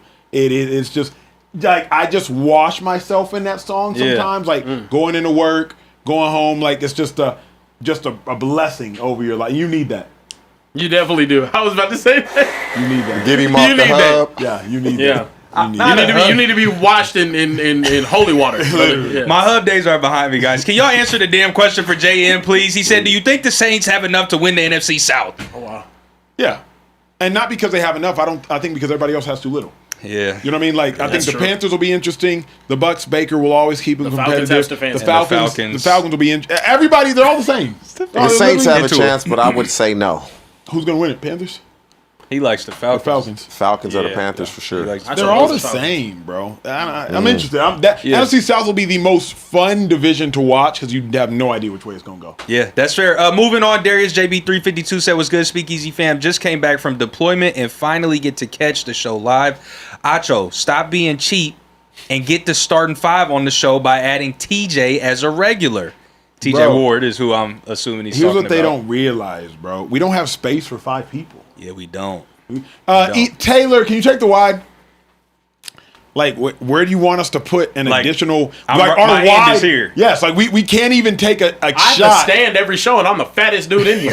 We can't That's take why- a shot with 4 people. Everybody else get to sit. My fat ass got to stand. We over turned here. the back house into a Gotta get you studio. a stool. Yeah. I got Like, varicose veins building up over here, man. But you know what? This would be a great time for y'all to say, if you get our numbers up, subs, Yeah. views, likes, shares, then we can go out to more sponsors. If we get more sponsors, we get more money. We get more money, we get out of this studio and get into a bigger one. We get into a bigger studio, we get more guests. hey. We get Hold on, into a Trey. bigger studio and get Hold more on. guests. We get more money. The more Trey. money we have, They- the more likely I get Trey paid. just want more money. No, they heard you though. See, this is why I love this show. Okay. Y'all be in touch with us. Yeah, That yeah, whole yeah. telepathy thing, bruh. Because as you saying that, we had a $300 super chat. No way. Yo! We had a $300 Nah. super chat. It's somebody heartfelt, somebody we had a $300 super chat. Yo! Well, let me go ahead and read that. Lil Sav Mac, after starting us off with a $100 super chat, has now dropped a $300 Come on now. super That 2 chat. That's videos? what I'm talking about. Yeah. That's Two two videos. videos, yeah. Listen, Lil Sav Mac, you do qualify to send in a 60-second or less video. Technically now 2. And we'll get that aired for you on the show if you're interested. If not, whatever you do, don't pass those privileges off to Mo NYC. Lil Sav Mac says, first off, prayers to CJ2K's family. Second, please keep doing what y'all are doing. This show is a bright light in the darkness of a world we live in. Lastly, I know y'all have been seeing me more. I'm just trying to solidify my spot in the next draft. #family. Hey, amen. Amen. Listen, if there was... Yeah, you're gonna be our first pick. Come on now. Well, y'all aren't getting the first pick this draft. I'm gonna make sure I'm gonna rig the wheel that we get. Me and Acho get the first pick. Keep Just it need to pushing, draft, kids. man. Moving forward, speaking of top picks, the Detroit Lions former first-round pick Terrion Arnold has been granted bond after a judge denied the state's request to keep him jailed until trial. His bond was set at $1 million as part of the conditions. Arnold cannot have any contact with co-defendants or witnesses, must surrender his passport, and must remain home or work. He will not be required to wear an ankle monitor. And on the back of this, he was released by the Detroit Lions. Currently, Terrion Arnold has been accused of multiple felonies, including 4 counts each of kidnapping and assault. Fellas, do you guys think Terrion Arnold's career is over? Probably. He hadn't played well enough in his limited time in the National Football League where I believe somebody will give him a chance. Now, can somebody kind of take... I have an idea of what happened. I think I know what happened. He was at an Airbnb with like 6 partners, right? 6 of his homies? His homies was there. Oh, you talking about before they... Like, before what they- happened? Yeah. All Before. of them, they were Yeah. all considered like Airbnb. homies, right? And then a group of his so-called homies robbed him, took some stuff out the Airbnb, right? And left? I don't, no, okay, go ahead. the report was listed. He has an Airbnb. Yep. There was tenants at the Airbnb. Apparently, something was stolen from the Airbnb. He looked at the footage, found out that group, whoever that group That is, was the with victims, him or there before him? they're there before him. They're at his Airbnb.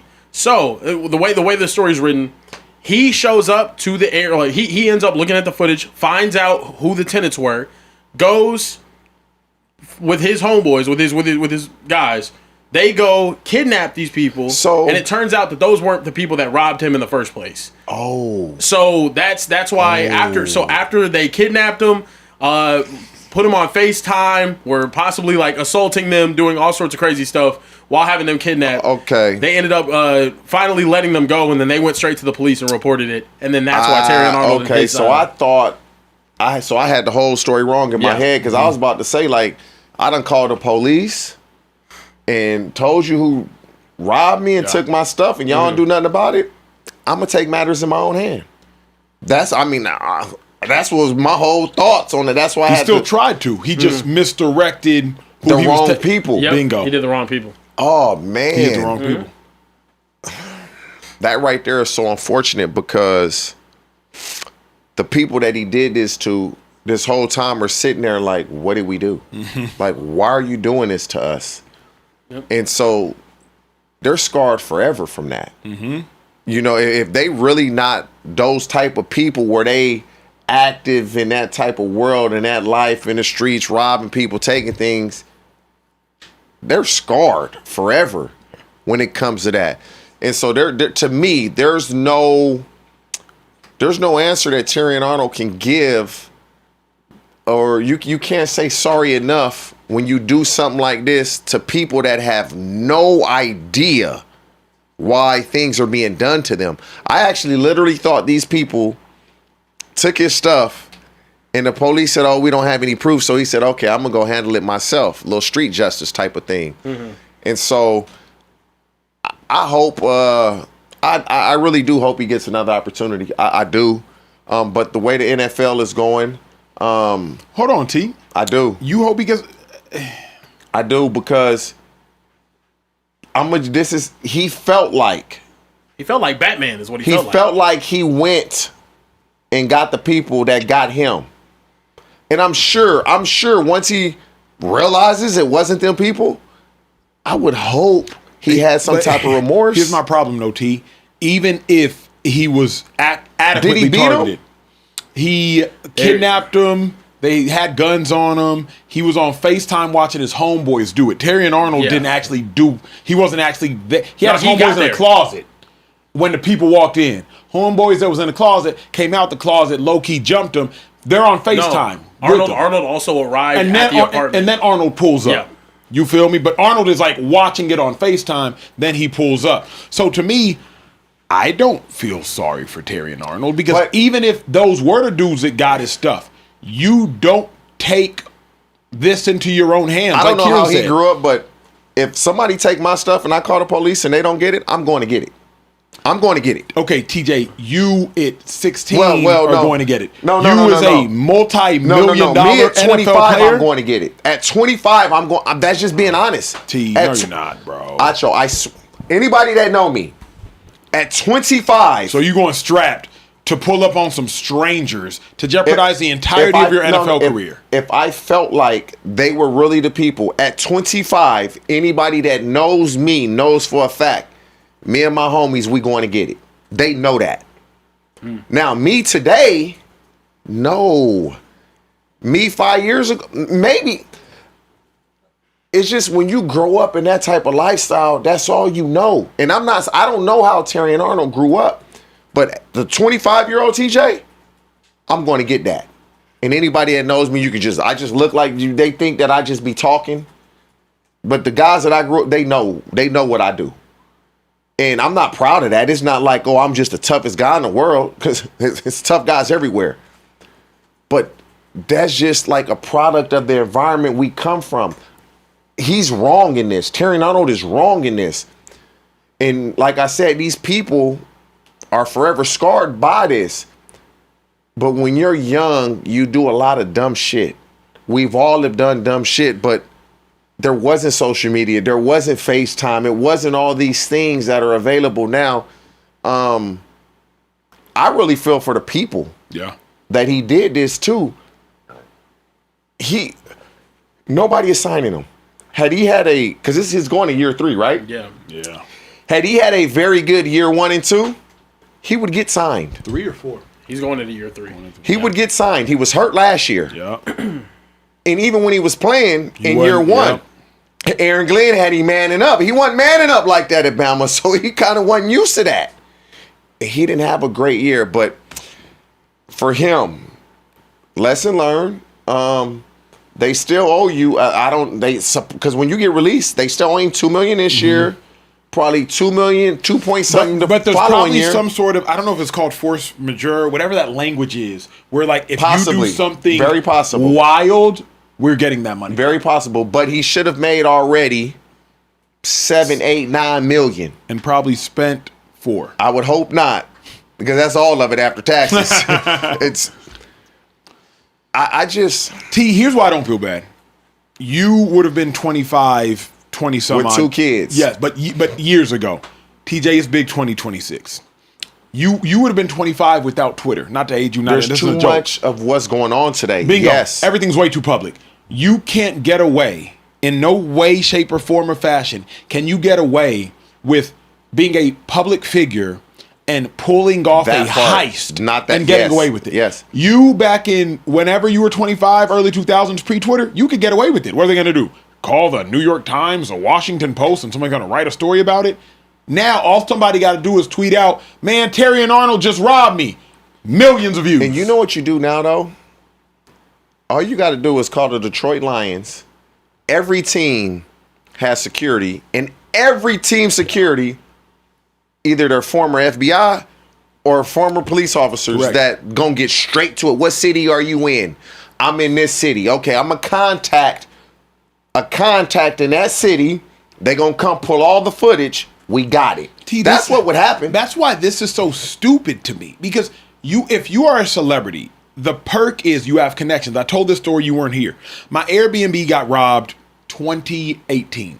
They took 2 Rolexes from me, all of my bowl rings from me, 2 Louis bags from me, $18,000 in cash. I live in Austin, bro. I'm connected in Austin. I just called the chief of police. Not no 911. I'm calling the chief of police. And he's like, I'll handle it, Acho. I got somebody on your case today. I didn't realize how hard it is to like subpoena. You got to get a subpoena. Usually that might take multiple days, if not weeks. They subpoenaed the phone records of the people that were that were Airbnb my house that same day. They're like, hey, a woman booked your Airbnb, but she didn't stay at the house. She booked your Airbnb for her boyfriend. Her boyfriend isn't who robbed you. Your boyfriend was in town as a part of this band tour. Another dude robbed you. We had to subpoena the phone records, not of the person who booked the Airbnb, but of the boyfriend of the person who booked the Airbnb, subpoena their phone records to find out who robbed you. But when you call the chief of police, you can do that. Terrion Arnold, you have those He has that liberty. Like, we get these meetings in the National Football League, but the problem is it's in mini camp, in off season when you're ready to go home and you don't want to sit through these meetings. The NFL do everything for you.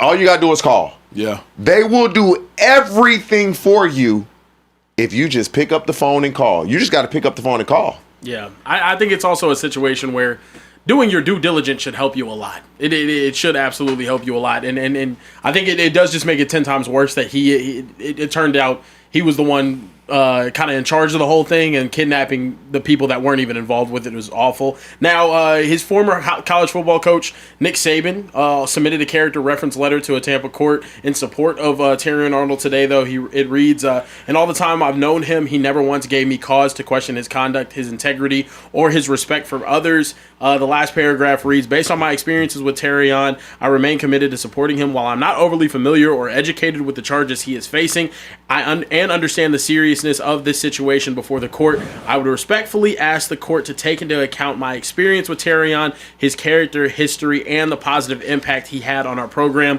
Fellas, I'm someone that got a chance to experience a lot of time with Terrion Arnold during his draft process. Got to meet him, got to talk about him, his relationship with Miss Terry, Nick Saban's wife at Alabama.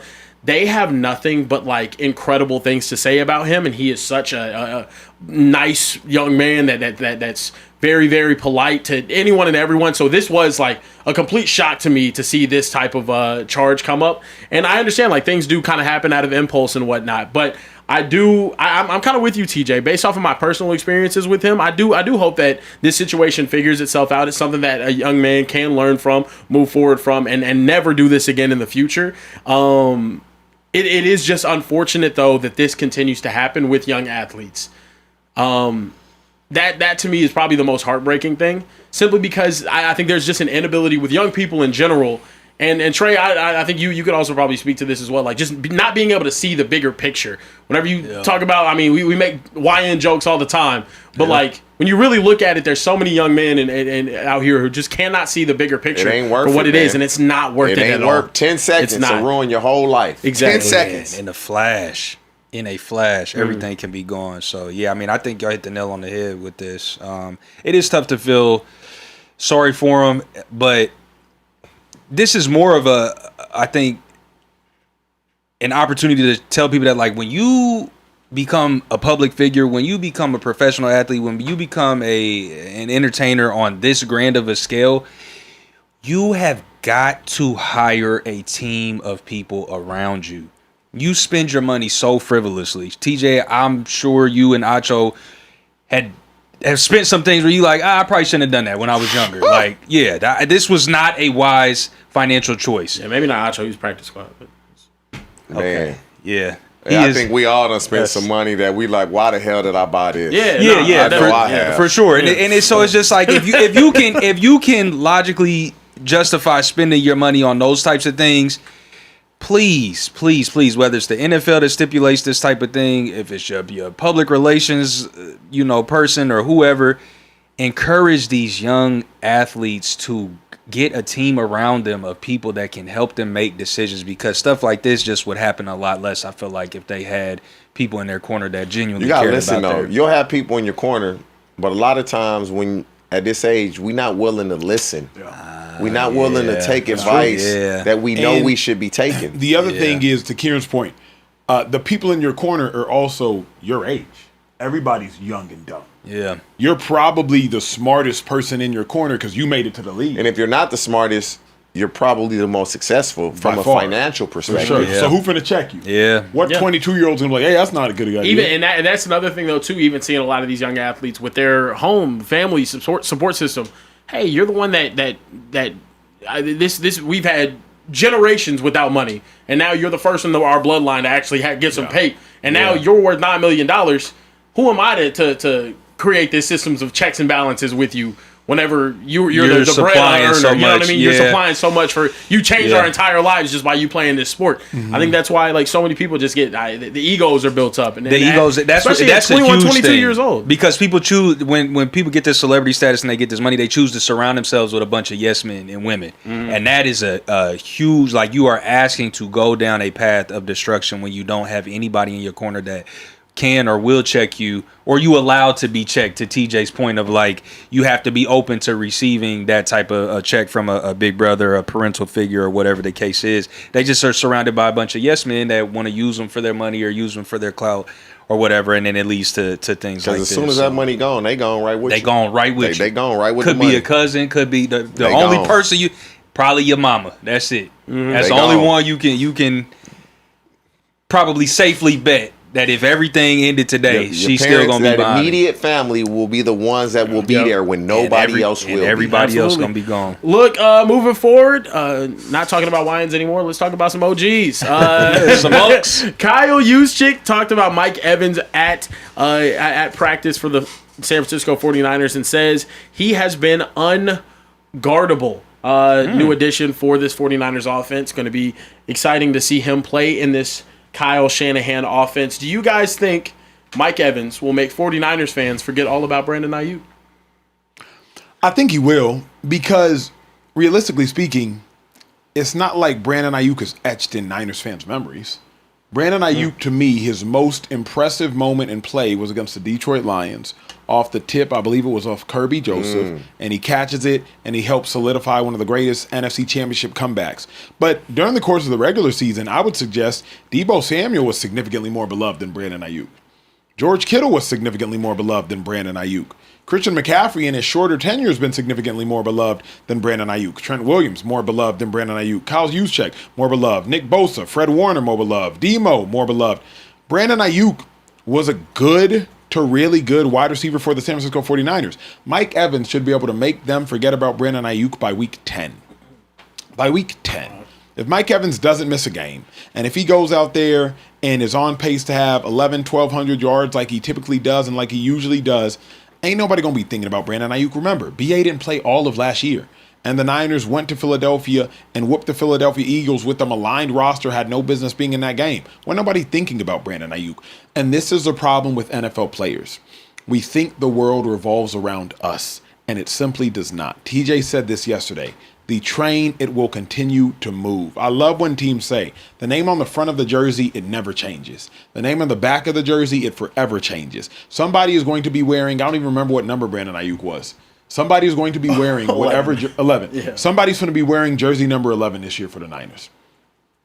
Doesn't matter. So, like, shout out to what BA did in San Fran. Mike Evans finna make everybody and their mama forget about BA. Yeah, he'll make them forget about it. Let me say this, because a lot of people be, man, TJ, you be going hard on BA. I'd never say anything about. He never did anything to me. I don't believe I did anything to him. When we talk about these topics, I'm going to be honest. I'm not sugarcoating anything. I'm going to say what I feel. First and foremost, so is Mike Evans and BA are different receivers. Yeah. But because BA didn't play last year or didn't play much, it's going to be easy to forget about him. Because it's not like Ayuk went on a tear when he was with the Niners. It wasn't like he came into the league and just went crazy. It wasn't like he was on his OBJ, just, whoa. Crazy catches, production. He had that one really good year. Correct. And then he got hurt. And so if Mike Evans can stay healthy and the bulk of their best players, their older team, they basically the Golden State Warriors in the NFL. So they got to stay healthy. But Mike Evans is just a different type. He's 6'5", he's 230, and he can go up and get the ball. That's different. Brock Purdy doesn't have to be always accurate when you're throwing it to him. You can throw a ball high. That's a bad, not with Mike Evans. That's a good throw with Mike Evans. And so if he can stay healthy. Is it fair for me to say this? I don't want to be hyperbolic. At Mike Evans' worst, he's as good as Brandon Ayuk is at his best. No. He ain't that. No. Mike Evans' worst is a 1,000-yard season. Brandon Ayuk's best is a 1,200-yard season. 1,300-yard season. But no. At his worst, he's not. No, he ain't at BA's best. No. Like, don't get it wrong. Like, BA can play. Of course. It's just up here in what he's saying. Mm-hmm. But like from a physical perspective, like right now, if BA is what he was the year before he signed his contract, he got hurt that year. No. Before he signed his contract, he's a better receiver right now than Mike Evans. For the last time we seen him at his best, he's a better receiver. At least to me, he is. But it's you don't know what he gonna do. You don't know what he gonna say. Yeah. I know what I'm gonna get out of Mike Evans. I'm gonna get a professional that's gonna make plays when I need him. I know that. I'm gonna jump in here. I think this is a situation that is completely dependent on what Mike Evans looks like in this offense. Brandon Ayuk, with all the drama and whatnot, has been the most productive single-season wide receiver on the outside that Kyle Shanahan's had his entire tenure in San Francisco. Deebo Samuel had a 1,400-yard season, but that was a lot of, moving in the slide, catching some things in the backfield, screens, taking them down the field, right? Brandon Ayuk has been the most successful receiver for the 49ers. If he somehow does play this season for the Washington Commanders, and he's going out there and he's actually putting up numbers, the conversation isn't going to be, did Mike Evans make us forget about Brandon Ayuk? The conversation is going to be, damn, Mike Evans is making me miss Brandon Ayuk. Yes. If Mike Evans goes out there and gets hurt, damn, I miss having Brandon Ayuk on this team. If he goes out there and he's not producing to the level in which they think he can, damn, I miss Brandon Ayuk. And I think, in all honesty, that's more realistic this season, given the fact that Mike Evans is on the tail end of his career, than I think it is a question about him making everybody forget about Brandon Ayuk. Especially with an offense that's really, really dependent on him this year. It is. It's going to be dependent on him. It's going to be dependent on him and Ricky Pearsall. Do you think 49ers fans looking at the receiving core last year weren't saying, damn, I miss Brandon Ayuk. I wish Brandon Ayuk was out here. When Jawan Jennings was out there playing was the number one wide receiver those weeks. Ricky Pearsall was hurt. I think the 49ers fans are actually going to be missing Brandon Ayuk a whole lot more than they think. But I don't want to sit here and doubt Mike Evans. Love Mike Evans, Galveston legend. I just don't see it with this team. And I don't see it. Well, I'm not buying it. I'm just not buying it this year with the 49ers. And Kyle Shanahan gives you every reason to, but I'm not buying it. If you didn't see it last year, it'd be a lie to say you did, because I didn't see it last year, and I'm the biggest Niners fan on national television. It would have been impossible to see last year. Trent Williams maligned, a little bit sluggish. Christian McCaffrey was in Germany. Ricky Pearsall got shot. Fred Warner breaks a leg. Nick and Bosa, Kittle's he's coming injured. off of a major injury. So I didn't see it, and Kittle got hurt. So you didn't see it last year, and yet they still went to a divisional game. That's a great point. And this team is much healthier outside of Kittle, much more consistent, much more continuity. Trent Williams isn't in a contract dispute. Fred's healthy. Bosa's healthy. Secondary's older. Kieran, I feel you on not seeing it, but like Shanahan he's a really good coach. Yes. He's that good of a coach. He's that good of a coach. Shanahan is a wizard. I don't expect elite production, though, out of guys that are past it. That's my problem. Do I think that this team could go out there and win 11, 12 games? Possibly. I don't see that production coming from there. And I think it's also going to be more of what we saw last year, which, if we're being honest, was a bit of fool's gold. And the reason why they won a playoff game was because they played more fool's gold with the Philadelphia Eagles offense. But here's why that's unfair. If you're one of the 7 best teams in your side of the conference and you beat them, it's unfair to say everybody. So everybody can't beat fool's gold. So the only real teams are the Seahawks. And given their amount of injuries, and also that's another thing that I'm playing in the factor here. If they're a completely healthy team, of course, I could see that. But they've shown for the past 6 years they cannot stay healthy. Yeah. And when they did stay healthy, where did they go? The Super Bowl. And even in the Super Bowl, they're getting more injuries. Like, they are the most injury-prone team I have ever seen in professional sports, because it's happened time and time and time and time again. And what are you telling me now to make me feel better if I'm a fan of the 49ers? Hey, I'm going to add more older and now more recently injury-prone players. That's not making me feel better about the situation at all. And I understand. I don't want to say they're just fool's gold because they went to the playoffs, but I do remember them gripping the sheets against the Seahawks. Whoa! I remember it on national television. Wow! Biting the sheets. Oh, I remember. Y'all remember that? But I'm the freak. That's what happened. But I'm the freak. That's what happened. The Seahawks had them gripping the sheets in the playoffs last year. But that's what happened. In the middle. Yeah, we did. It's crazy. This is hilarious. That's crazy. Only Kieran. Hey, we got one more topic to get to here in the Speakeasy. Appreciate y'all riding the roller coaster of emotions with us on today. Hey, if we've done anything for y'all tonight, if we made you think, if we made you emote, if we made you have a conversations with people you love, if we made you laugh, made you smile, it would mean the world to us if y'all hit the subscribe button. Join the Speakeasy family. We're here 5 nights a week, Sunday to Thursday, about 240 shows a year, 2 hours at minimum, typically a night, and we're here to make y'all laugh, make y'all smile, and do all the things. Would mean the world to y'all if y'all hit the subscribe button. After that, hit the bell button. It'll notify y'all when we go live in case we ever change the time. And lastly, but not least, hit that like button if you have enjoyed this content. We got one more topic, about 15 more minutes, maybe 12 more minutes left to show. Gonna read some super chats. This is the last time I will call out for you all to super chat. So super chat now or forever hold your peace on today's show. An incredible show of super chats. Couple 50 balls, 100 ball, a 300 ball. Some ladies in the super chat. So if you want your voice to be heard in tonight's incredible show, speak now, forever hold your peace. Social Trey. Let's get to it real quick. I do have to go back to Darius's super chat from earlier because he said he just got back from deployment. So appreciate your service, brother, to our country, and hope you had a good and safe deployment.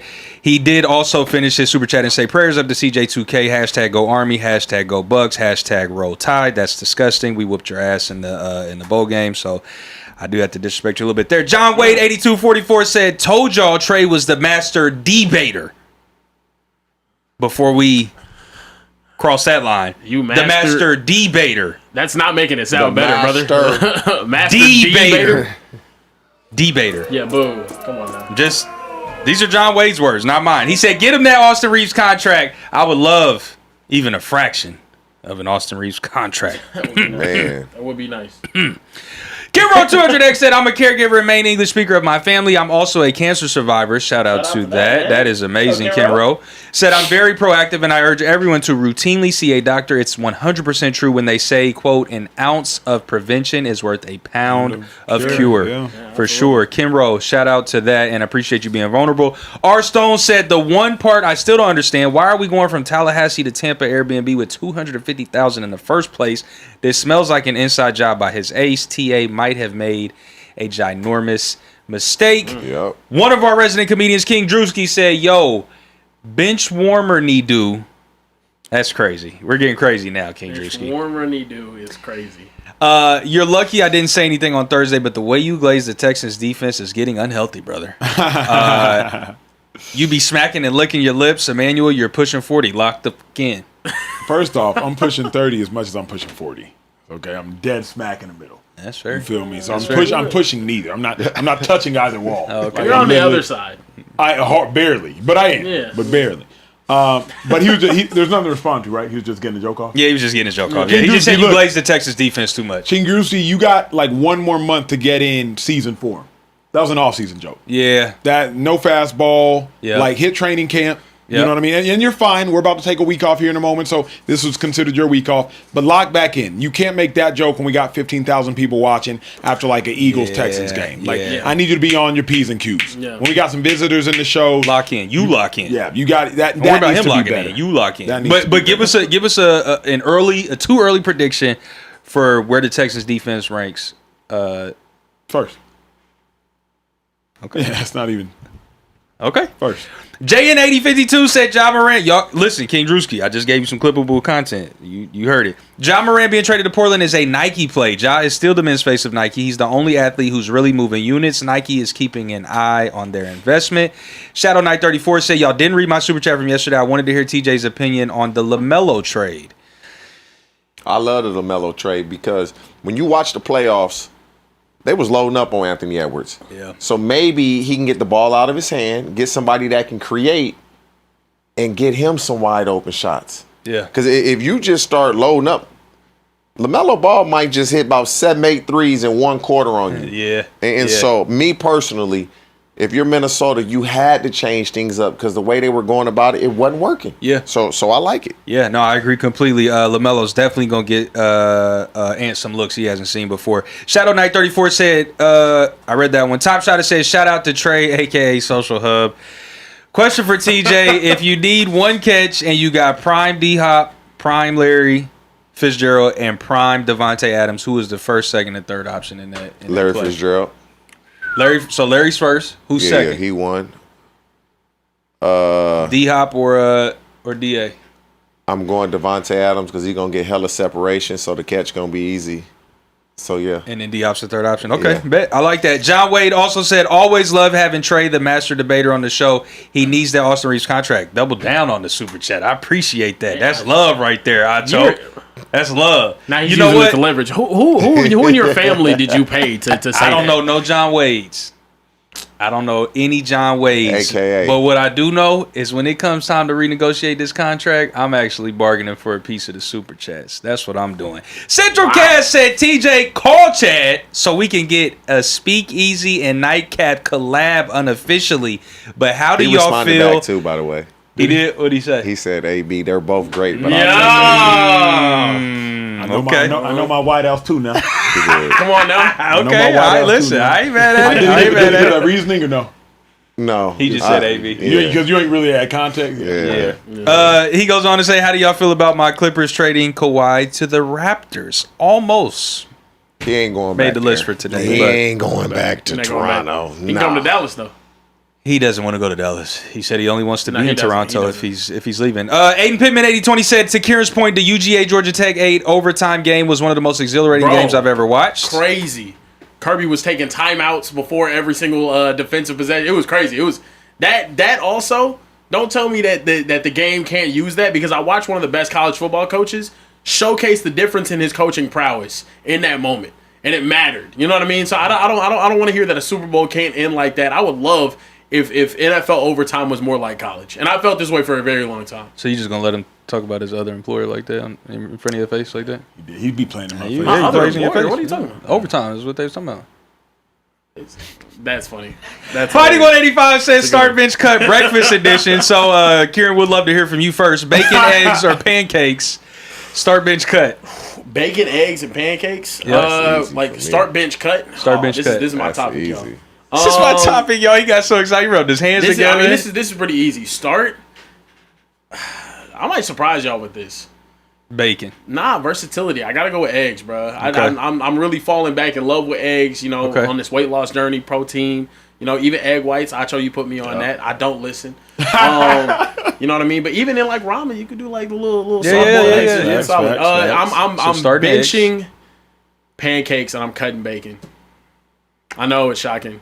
That is As I shocking. get older, Also, like the thing is, if I'm cooking the bacon, bacon's getting benched and I'm cutting pancakes. But 9 times out of 10, I'm not cooking the bacon, and I just like my bacon like crispy. And if it's not crispy, then I can't really rock. You also a turkey bacon guy, aren't you? Well, now because I'm on a diet, brother. Yeah. Okay. Yeah. And then last part, he said bonus barbecue round, brisket, ribs, or pulled pork. Cool. Pulled pork's getting cut. Yeah. I'm cutting pulled pork. Great Any type of ribs are better than anything. So the thing is, starting brisket, benching pork ribs. Yeah. If it's flipped though, starting beef rib, benching brisket. That's fair. That's a fabulous. Yeah. Say that one more time. Answer. Yeah. If it's pork ribs, I'm starting the brisket and I'm benching the pork ribs. If it's a beef rib, I'm starting the beef rib and I'm benching brisket. Quality take. Oh, okay. Yeah. Quality take. It's a Texas barbecue take. Quality take. Listen, Let's get to the anybody last more topic. qualified than We yo? do have to get to the very last topic of the day. Let's talk about some fool's gold, ladies and gentlemen. Not the individual, but the team. Early indications suggest Makai Lemon will play a big part in the Eagles' revamped offense heading into the 2026 season. And I quote Tim McManus said, Lemon jumped into the mix with the starters and was mainly featured in the slot. Pre-snap motion is expected to be featured in new offensive coordinator Sean Mannion's scheme, and early indications suggest Lemon will be a part of that. There were some expected growing pains, but Lemon's short area quickness stands out. Now, this is a multi-layered thing because we had heard in the past Jalen Hurts, pre-snap motions, condensed splits, all sorts of things, maybe things that he wasn't a big fan of, but now you're hearing in Sean Mannion's new offense that there's a lot of it included. Do you guys trust Makai Lemon to live up to the hype? The more I hear about Makai Lemon, the more doubts I have that he will live up to the hype. And it's not on Makai Lemon. It's how they're trying to utilize a first-round pick. In what world are you bragging about utilizing a first-round pick relatively exclusively in the slot? In what world? That's just not what happens, particularly the first-round pick that goes to pick 18. Yes, CeeDee Lamb was used in the slot 44% of the time in his first 2 years, but he also got busy on the outside. It's not to say CeeDee Lamb was exclusively used in the slot. He was primarily, as it pertains to being a X-wide receiver, utilized in the slot. Like, CeeDee Lamb could get busy and he could go outside. We're bragging about his short area quickness. This is a top 20 pick in the NFL draft. Supposed to be helping replace A.J. Brown. I'm not trying to hear about your short area quickness. We're talking about Malik Beasley like he's Cole Beasley. Malik Lemon, rather, like he's Makai Lemon, like he's Cole Beasley. Mm-hmm. Cole Beasley had a great NFL career, not for a first-round pick to the Philadelphia Eagles. So to me, T, I think they've already lowered the bar for a first-round pick. Even if he jumps the bar, it's not worthy of being commended. He's jumping a bar that's a fourth-round pick.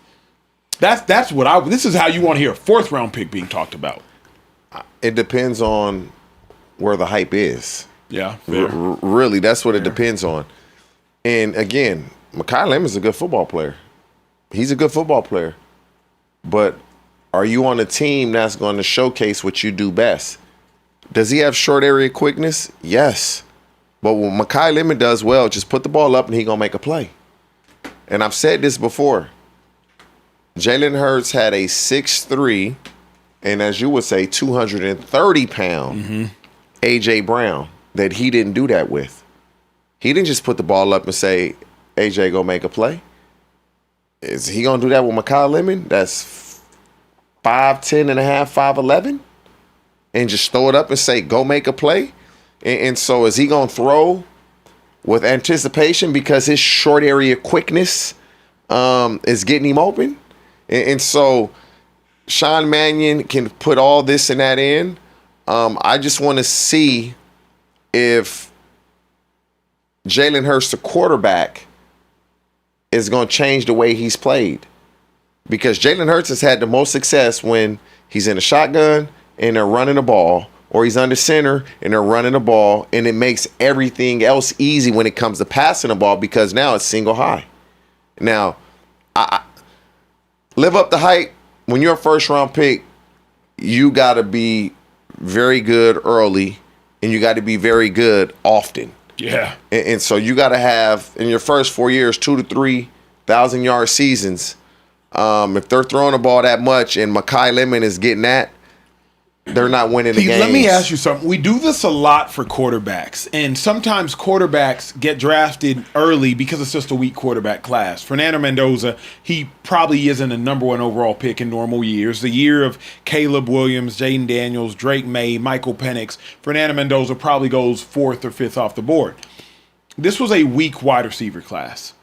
I don't think Makai Lemon is a first-round talent as it pertains to Malik Neighbors, Marvin Harrison, it's unfair. CeeDee Lamb, Justin Jefferson. Well, yeah, because when you say Malik Neighbors, he's a top 10 pick. Marvin Harrison, Lambs, Justin Jefferson. Yeah. I don't think he is a first-round talent. But in a weaker wide receiver class, when there was a dearth of top wide receivers, Carnell Tate ends up going top 5 overall. Now Makai Lemon gets overdrafted, and that's really probably going to be used against him the entirety of his career. And he's playing in Philly. It really is just going to boil down to, can they get him involved? But you got to get Saquon involved. Correct. You got to get Smitty involved. Got to get Goddard involved. And so there's a lot of guys who need to be fed the ball. And when you draft a guy, when they drafted him, I said, why? They don't need him. They drafted a guy that they don't need. But when you're drafted in the first round, you also have to get him involved. You have to. I guess as I think about it, I don't see what Makai Lemon's not winning one-on-ones versus number 1 corners in the NFL. That guy's going to be on Smitty. But okay, is he not? From what they saying, he gonna be in the slot. He gonna be on the slot. Now, if they playing the Steelers, then he gonna be going against Jalen Ramsey. That's a little different ball game. Yeah. But it don't matter. You go against a slot. It ain't like you going against a bum. You're not going against a bum. Anybody you go against a slot is gonna be equal or better than anybody you went against in college. Oftentimes, you put a receiver in the slot because A, you don't want him to have to deal with press. B, you don't want him to have to deal with the number 1 corner. C, you want him on linebackers or on the number 3 corners or on safeties. Why am I drafting a first-round wide receiver to have to not hide you, but to have to, hide you? Like, what? But a lot of times when you're not over 6 feet, you're going in a slot. Yeah. That's just what the NFL does. If you're not over 6 feet, they're going to put you in a slot. I never understood. They'll have guys that are super quick and super fast and be like, he's a slot receiver. No, he's not. He's an outside receiver. Because he's small, they put him in a slot. Yeah. But when you have speed and quickness, you really should be an outside receiver. And so, you But it's harder to get off press, wouldn't you say? When you have quickness, it's never hard to get off press. Yeah. Never. If you have quickness, you getting off press very easy. I would just say, I think your gripe is somewhat warranted, but also not.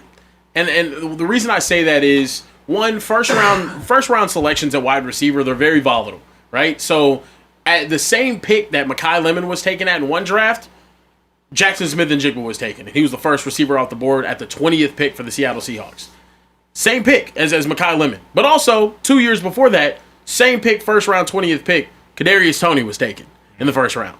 There's a lot of busts, there's a lot of hits, there's a lot of misses. I believe it was last year, Matthew Golden got taken at number 23, three spots behind where we saw Makai Lemon get taken. So I think it's more so about scheme fit and where these teams use him.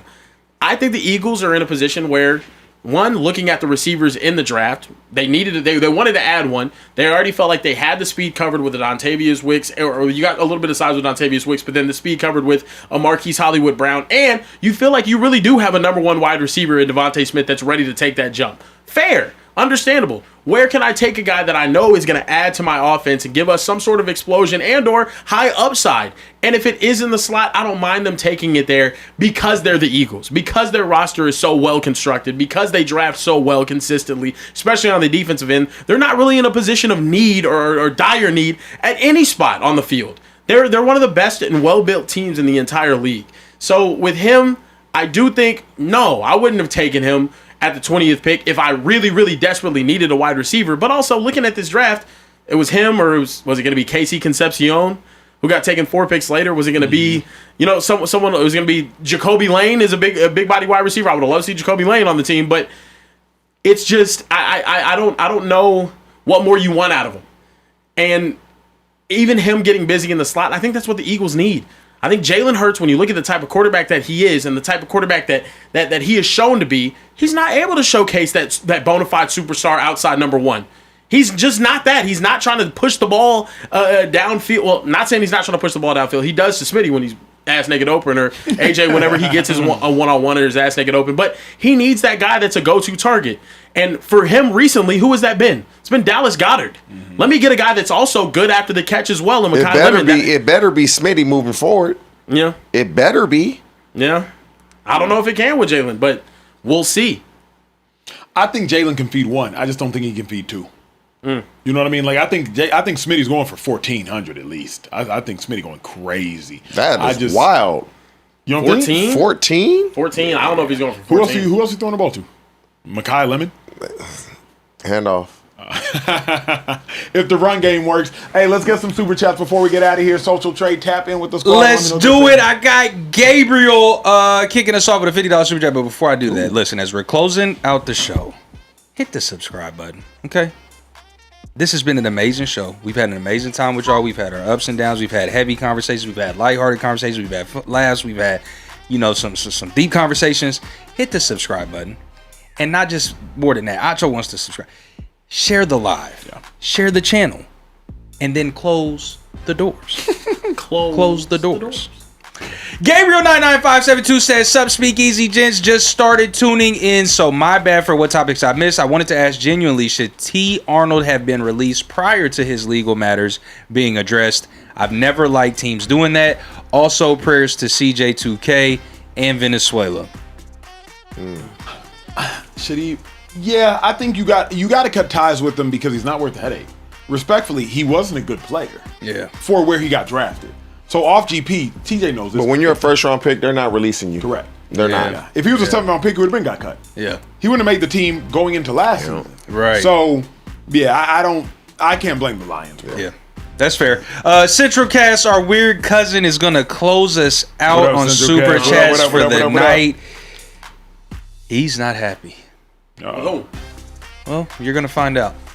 Take his freaking microphone, Carebear. We didn't miss BA. We missed having receivers, healthy ones at that. Timeout. And then our wide receivers go to other teams, and they turn into fool's gold outside of Kyle's system. So, but he's not done yet. Hold on. Okay. No, I want to address that one real quick. All right. So you want my microphone taken because I said y'all got an older and coming off an injury wide receiver to help with your injured wide receiver problem. This is why you don't have a mic, and this is why you don't get paid. Damn. Sorry. Damn. Go ahead. Don't apologize. Stand on that. No, it's okay, man. No, I'm sorry that you guys don't see that side of me. No. You might crush him. He also goes on to say, "We're not the Cowgirls, Care Bear. We don't get our hopes up of going to the Super Bowl. We go to the Super Bowl. Kyle lost 3 like his daddy. Now it's time to get 3 straight. Come correct, Cowgirl Bear." It's 3 straight. Like what? Is it gonna be 3 straight times that he chokes? He's already done it 3 times. Damn. He's already choked. It would be 4 straight times that Kyle Shanahan chokes in the Super Bowl. It was once with the Falcons, then twice with the 49ers, and then now again. Y'all want that for yourselves? Y'all want Kyle Shanahan to be the Buffalo Bills of this modern era? Is what you want? That's nasty. I don't know. Is what it is. Thank you. Did I read this last? Acho gave you a you weird should look. read this one. This is Yo, the Speakeasy's family for real. Yeah. Like, here's why the Speakeasy's family, because of this last super chat. This is a family question. This is a asking your OG, asking your big bro. Yep. Asking like that. this is This is how y'all know in the Speakeasy we literally do life together. Yes. Go ahead, Trey. Yeah. JoJo jumped in the super chat and said, "Yo, TJ, as a black man, how do you take care of your face after you clean shave? Because I get a lot of bumps." And then Acho, the Seahawks will be the #1 defense, so stop the Texans glaze over. I don't know. Yeah, Well, stop the glaze. So to answer his question, the first like question, I've never in my life shaved with a razor ever.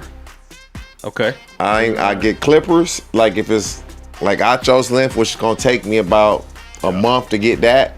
Yeah. But if I just shave with clippers, and then I get like something to get closer. No, I get a little closer. Like a full shaver? Like with an electric shaver, and then that's it. But here, this is a misguided question because you got what kind of hair do you got as a black man? Because TJ's not going to be prone to razor bumps because hair grow out straight. You get the razor bumps when it curl under, goes under the skin because of the sweat, and then that's how you. TA, you asking the wrong black man. Yeah. I sounds offended. But I don't look like he ain't got no razor bumps because I had to go through it. Yeah. I had to go. You better get the hot soap with the water. Okay. As soon as you get a cut and you hear with it, because you got to get rid of the oil because it's the oil and the curly of the hair curls under the skin. Or use something called TEND skin, TEND skin. No free pub, but because it's family, use something called TEND skin, TEND skin. I used to have to deal with it, bruh. And don't ever make the mistake, black man, of using a white razor. Don't ever make the mistake of using the three-pronged, not a white razor. You know the joints you seen like the Gillette commercials? Yeah, the Gillette joints. The white dudes with the white electric razors. Oh. Yeah. Your whole face will look like you a middle school, adolescent, prepubescent. Oh, damn. Bumped out. I made that mistake once. Damn. Bro, I use. I don't. Yeah, You use the three-prong? No. I use like a full shaver. Like if you go to the I barber, do. That's what I use. That's what I use. That's what I use. I'm saying don't use the circular one. The joint that like. Yeah, the one that moves. Don't and stuff. dare The black LeBron man one. Yeah, I know what you're talking about. I use what you talking about. Yeah, I use that too. I use my T-liners. I have like a whole like barbecue. Me too. Yeah, I use my T-liners and then I'll get the full shaver. So JoJo, that's what we do, dog. Yeah. There you go. You see my beard is patchy, so don't ask me shit about facial hair. I can't grow a beard. It's scared of my face. Yeah. Unfortunately. Look, that's all I got, Kieran. We appreciate you guys. Thank you so much for stopping by. You guys are family. We do want to send out some prayers once again to CJ2K and his family, and also all of the families in Venezuela affected by the earthquake down there. It's been an awesome show. It's been one of the most loaded shows we've ever had. There's going to be more World Cup action tomorrow. We're going to be right back here in the Speakeasy to talk about it. I believe Shady's going to be here tomorrow. Yeah, Shady's going to be back in the building here tomorrow, and we're going to be going live after you hit that thumbs up and that subscribe button and that bell button to be notified when we go live next. At 11:15 p.m. Eastern tomorrow, 10:15 p.m. Central, and 8:15 p.m. Pacific time. Here in the Speakeasy, we do not respect mountain time. For Kieran Hickey Simple, TJ Hushmanzada, Emmanuel Acho, Social Hub, and everyone in the bike. Make some noise in the bike. Half the guys in the bike. We'll see you guys next time. Right back here in the Never respecting them Speakeasy. again. Peace. Fuck 'em.